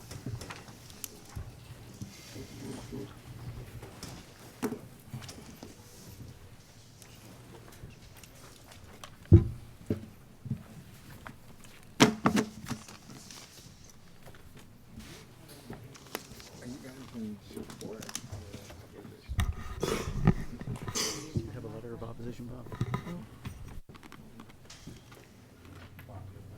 All right, why don't we get everyone sworn in to start with that's going to provide some testimony? Raise your right hands, please. Do you swear or affirm the testimony that you're about to give in this hearing will be the truth, the whole truth, and nothing but the truth? Good. Great. And you're Mr. Dominic? Yes, sir. Okay. Is there a spokesperson for the opposition? There's a few of us that are going to speak. Okay. I'm by myself. I'm representing community plus my group. Okay. Well, we would ask both sides in the interest of time that as testimony is heard, that it not be repeated. We hear it once we get it. Okay. Sure. Mr. Dominic, tell us about your project. We are looking to. Oh, I'm sorry. I keep not calling for staff reports. Staff reports, please. We have a letter from a resident in opposition, but they have requested some conditions. Those conditions are also incorporated into the letter from the Fells Point Community Organization. They indicate that there was a vote and that by a slim majority of 1 vote that they are in favor of the request with some conditions. Number 1, tattoos may only be done by an advanced appointment. No piercings can be performed at this location. No outside sign advertising the tattoo shop or anything about tattoos is allowed. Closing time must be by 8 p.m. at all times. The tattoo shop must remain as an accessory use. There can be no more than 2 tattoo chairs in the tattoo area at all times, and that no alcohol may be consumed on the premises, including special events. Now, planning's report. Mr. Henry, I'm sorry. Who was that from? That's from the Fells Point Community Organization. Thank you. Planning Department reviewed this application. Noted this property is in the Fells Point District, which is a local designated historic district. Any exterior changes to the property, including additions, demolitions, and alterations, including signs and awnings, are subject to review and approval by CHAP, the Commission for Historic and Architectural Preservation. The department has no objection to this appeal, provided that tattooing is strictly accessory to the principal commercial uses of the premises, and that there is no exterior signage or other indication that tattooing is available on the premises. Thank you.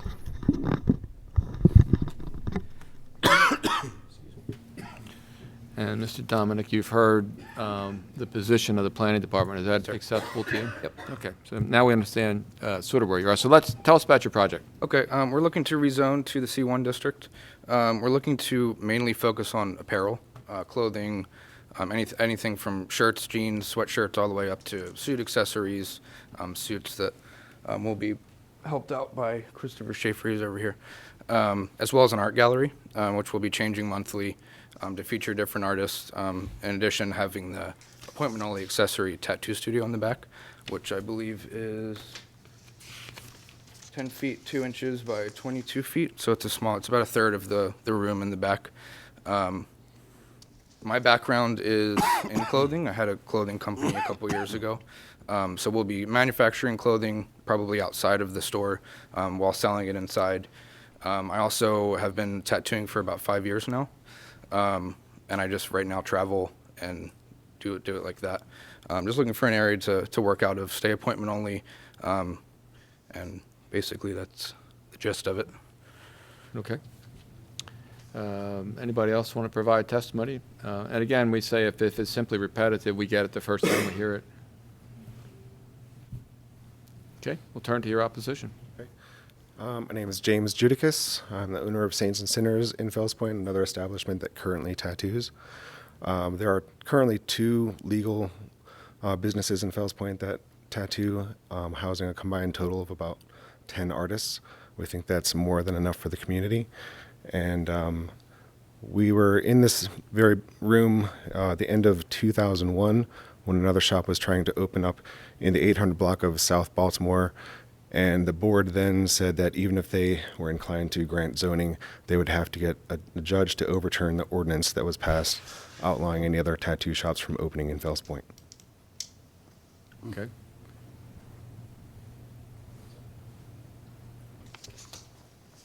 My name's Chris Keaton. I own the Baltimore Tattoo Museum. We've been there for 17 years, 6 artists total working there.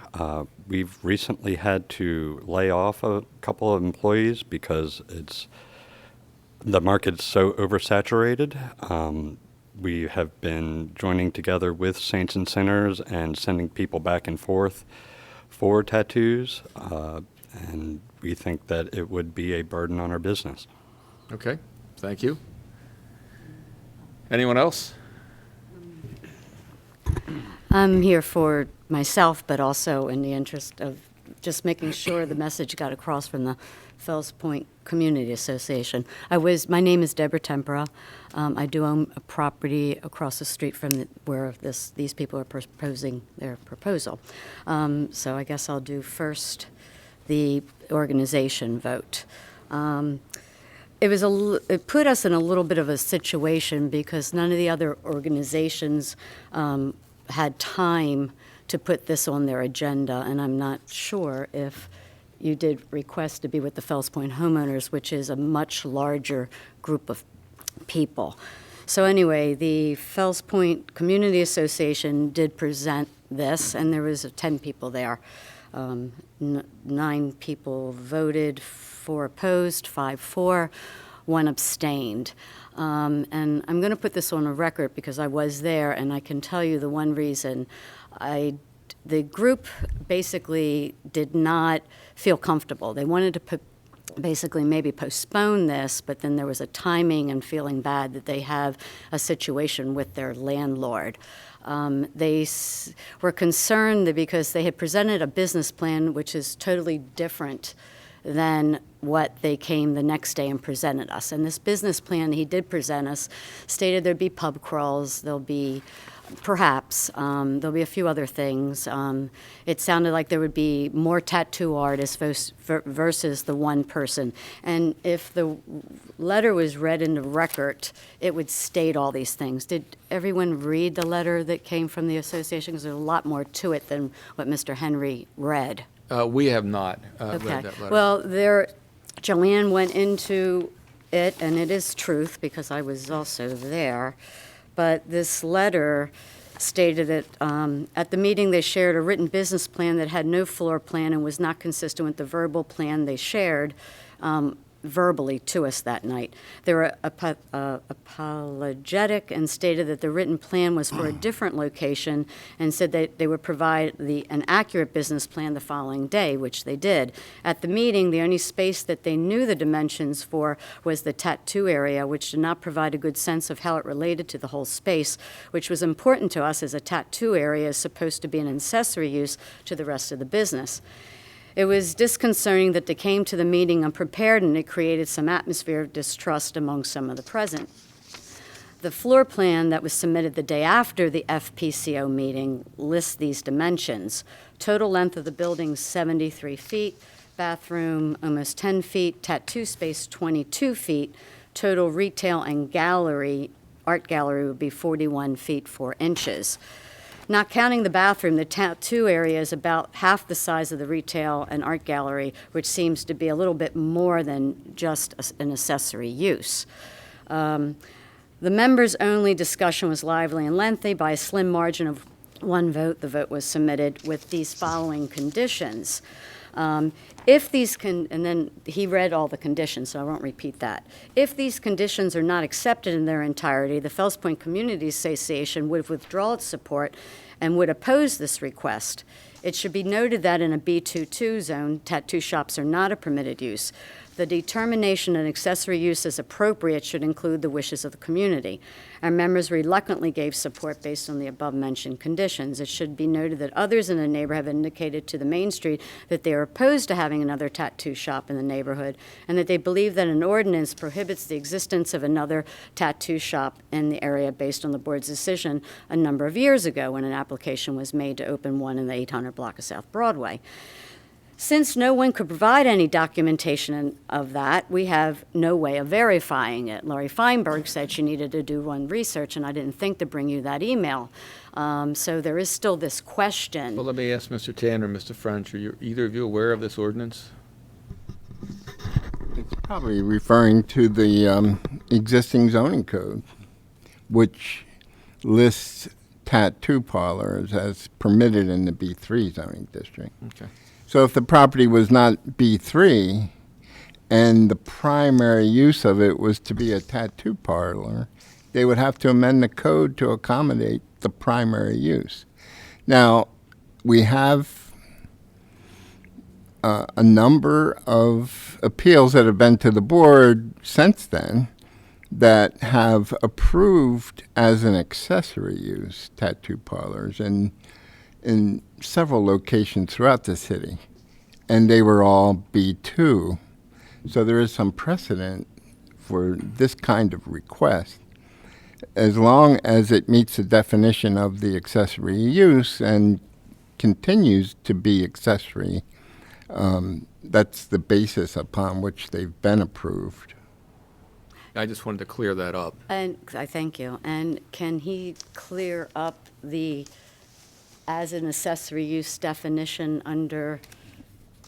Well, the accessory use definition is in the code, and I have it here. It serves and is customarily incidental and subordinate to the principal use or structure, is subordinate in area, extent, or purpose to the principal use or structure, contributes to the comfort, convenience, or necessity of occupants, business, or industry in the principal use, and is located on the same lot as the principal use.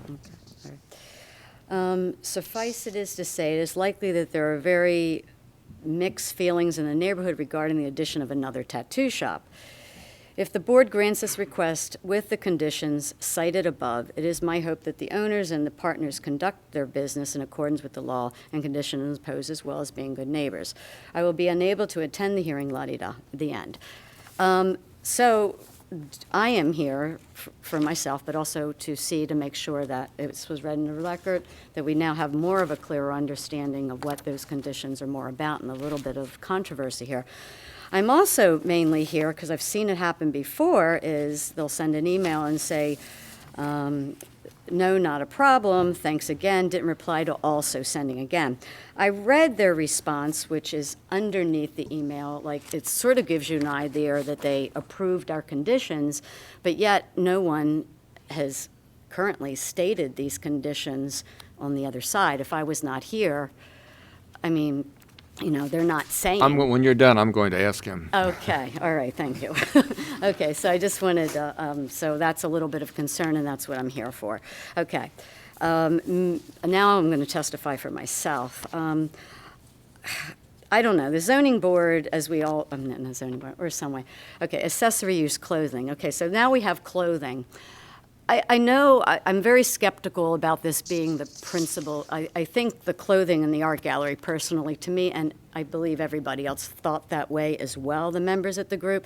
The reason why they decided to compromise, because they thought, well, if we get these conditions, that's better than nothing, because our zoning board, within the last 2 years, tends to vote for entertainment or businesses or whatever in the Fells Point area pretty frequently. So we didn't think if we came full strong in opposition we would get anything. So that's basically why they compromised. It wasn't compromising because they felt the need and the help, the idea of the accessory thing. It was basically because of the record of the board and the voting records over the last couple of years and under our mayor's jurisdiction. So there's what's at. I personally am opposed because the first business plan, and unless more of the community heard this and I got more views on it, I didn't feel comfortable about it because the business plan was totally different than what they presented the next day, as if to accommodate us what, we wanted to hear. Also, he had mentioned that we are trying to open up a business in a C1. People are going to start throwing those numbers out of here. There is a map amendment again by Councilman Kraft, and I'm not even sure. He tried to put another map amendment to take some of our C1 that would be C1 properties down to R8. So there's still a question in the new transfer, but that's here or there right now because right now it's a B22 zoning. But yet people tend to throw that in, so there's We understand qualification. transfer in Baltimore has not been passed yet. Okay, all right. But people like to throw that in, say if we waited another month or two, we might get what we want. Clothing. So I thought, okay, clothing. What's accessory use tattooing to clothing? I couldn't figure one. I say, oh, well, art gallery. Okay, art gallery, I can see how it is accessory to that because art is on canvas and maybe tattoos are on bodies and that's considered art. So I was just trying to relate the accessory point to it, and I don't see it. So for those reasons, I'm opposed. Also, I do know over the years, because I have property in the other area around the community, the loopholes these people had to go through, and which was fine, but many hours of negotiation. These people came in unprepared that day of only one association meeting in a timely manner where it was appropriate that everybody else's calendar was not appropriate for this particular hearing. So technically, I think, in all fairness, if this is it should either be postponed and then go back. So that's all I have to say. Anyone else? Good, thank you. Mr. Dominic, let me ask you first. We've heard the conditions sought by the association. Are they acceptable to you? Yes, sir. Okay. Is there anything else you'd like to add or in closing? Yes. I'm not trying to open a tattoo shop. I am trying to stay appointment only. I'm trying to open a clothing store. I understand that it can seem that way, and yes, I'll be tattooing, but I'm not going to be advertising it. I'm not going to have any kind of signage to say that out front. So it's most of where I get any clientele from now is online anyway. My intentions were anything that was outside of my restrictions were going to be sent to the surrounding businesses because obviously I can't take walk-in appointments. As far as support in the area, we do have Billy here that has owned Green Turtle, Towson and Fells Point for about 30 years now. So he's been in the area for a long time. As far as the mistake on the business plan goes, some of the things, the only mistake that I see as a mistake is originally we were looking in the Canton area, kind of up in the air, where we could open up. And we were initially looking to open up a tattoo shop. After research and recommendations, we backed that off. I have no intent in opening a storefront that is a tattoo shop. In the business plan, I had a section that I accidentally left in for piercing. No intent to pierce, nothing like that. As far as everything else in there, to me, I don't see those as mistakes, but as things that were in there that their community association just didn't like, which I then took out. I'm more than happy to meet their needs. I want to be an active member in the community, fundraising events. We also have Joy with Fells Point Main Street Association, who's also backing us and invited us to do events pending this approval. By no means did I want to step on toes, nothing like that. But me being one person and potentially maybe one more, being appointment only, and most of our clientele will come from online, I just don't see an issue. All right. I mean, you have a copy, but I'm giving Matt another copy. Great, thank you. No, we're not going back and forth at this point. Any questions from the board? No? All right, thank you all very much. And we are off the record.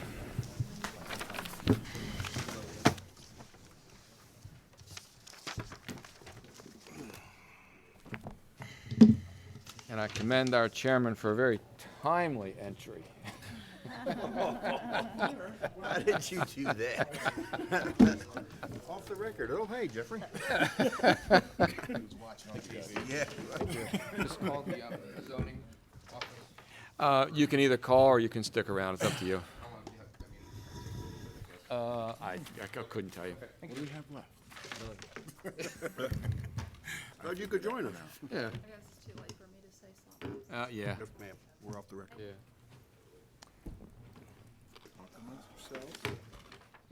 All right. It's interesting to me. About the first two.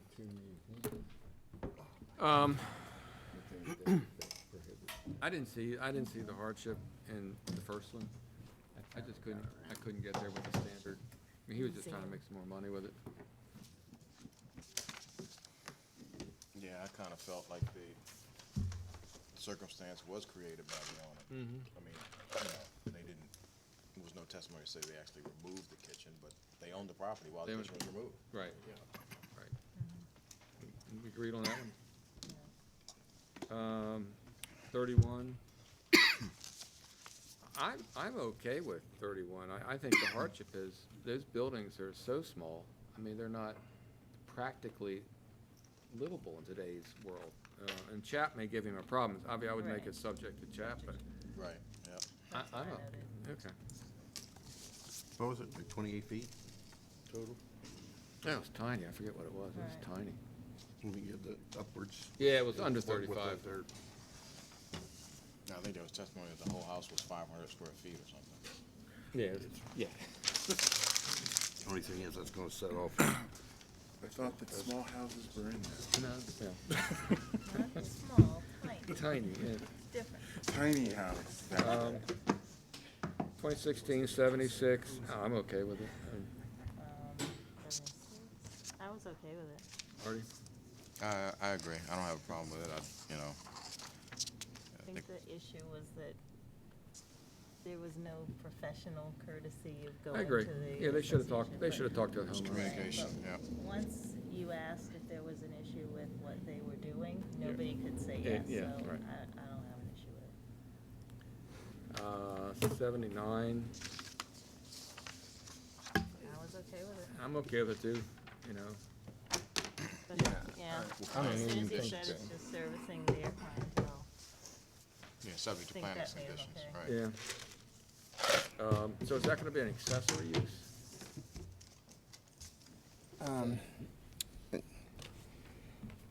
I would say yes. I mean, I don't know. It's a component of their whole operation for the housing for homeless. Right. So it's one of the things they provide there. So it's not truly an accessory where they gotta meet the standards then? Okay. It's typical for transitional housing.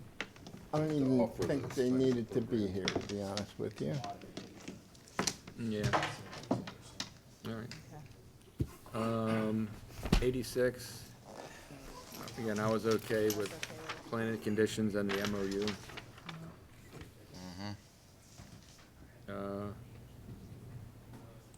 I was okay with 87 too, as an accessory. Me too. Yep. Take the chap. All right. Was it a coincidence that she referred to that shape as a pork chop shape? Yeah. Anybody else get that? Yeah. Yeah. It's like I started salivating. Close to dinner time. Jeff, do you want us to run through these, and then let's do that while they're fresh in our minds. Okay. 216, 22, 29, 30 St. Paul Street. I'm a no. No. Agreed.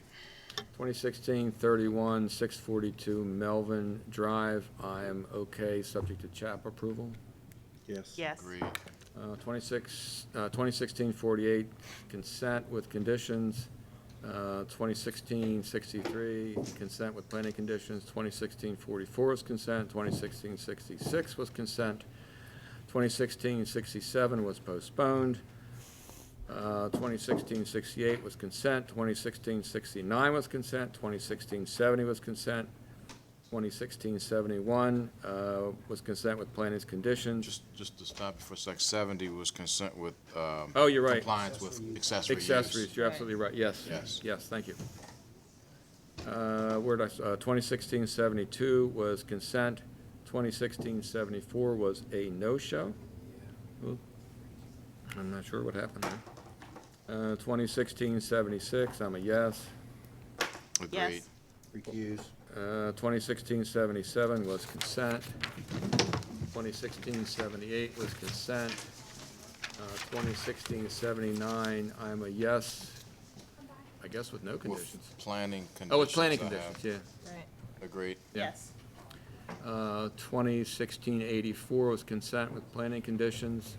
2016-86, I'm a yes with planning and the MOU. Yes. Agreed. 2016-87, I'm a yes with subject to CHAP and subject to the homeowner's conditions that the owner agreed to in his testimony. The home association, yeah. Right. Yes. Agreed. And we're done.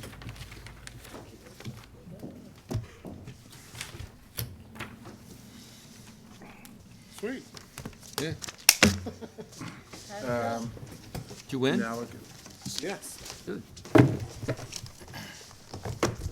Now we've got, No, I'm sorry. It was, you were approved. You were approved, subject to those homeowner conditions you said were okay. I don't vote. So what happened, do you know what happened? How does the process You'll work? get a formal letter in the mail in 3 weeks' time, give or So he take. can't do anything? Correct. No, no, wait, you gotta wait for us. Okay. Thank you all very Thank you much. all. Thank you so much. So now we have What are you here the for? motion for reconsideration on. Oh, hello, you're new. Yeah. Well, welcome to the zoning Well, board. It yes. was a good day. Some of them were nasty, some of them weren't It was so bad. one of our newest members of the planning department. How are you? Did we put you to sleep today? What's that? Did we put you to sleep today? It was pretty lively. He's had a slightly different zoning experience. Yeah. Down in Florida, and he's learning how it's done. Yeah, welcome. I'll probably be helping you out some, maybe with bigger agendas and stuff. We'll find something for you. Yeah. So, Good to see you back, by the way, Martin. Yeah. Continue to. Yes, we're not done yet, unfortunately. But Okay. Yeah, best to your wife. Take care. So we've got the motion for reconsideration on Pulaski. We've all had an opportunity to review it at this point. I'm still a no. I'm still a yes, so.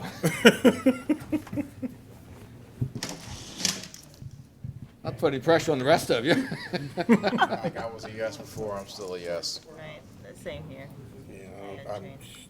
don't see anything compelling me to change my mind. Okay, denied. And then you brought up a good question. David, where are we on that Little Italy case? It's been so long now, I've even forgotten. Gathering the planning record. And we're under the remand to have this done by July. Oh, I meant the Marianne Criccio and Oh. the guy with the Yeah, I was, Salamaria. cheese. Yes. I got off track.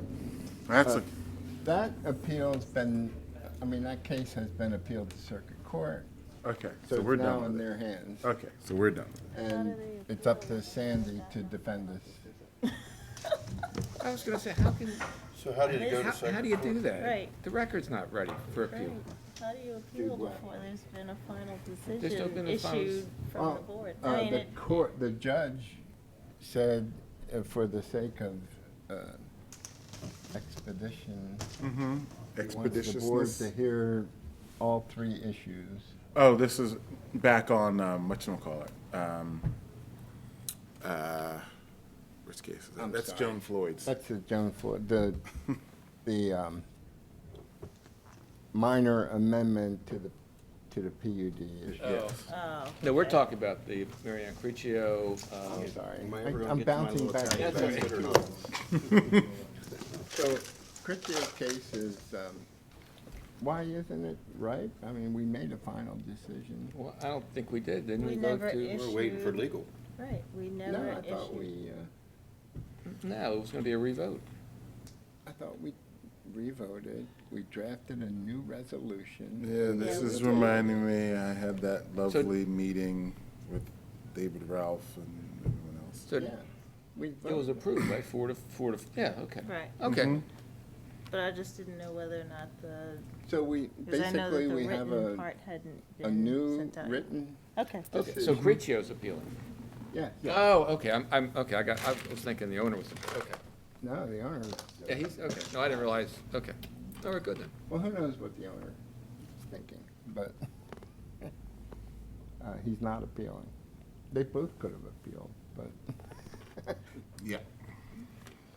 But we have sent the record over to the law department, and now it's in their hands to Okay. defend the board.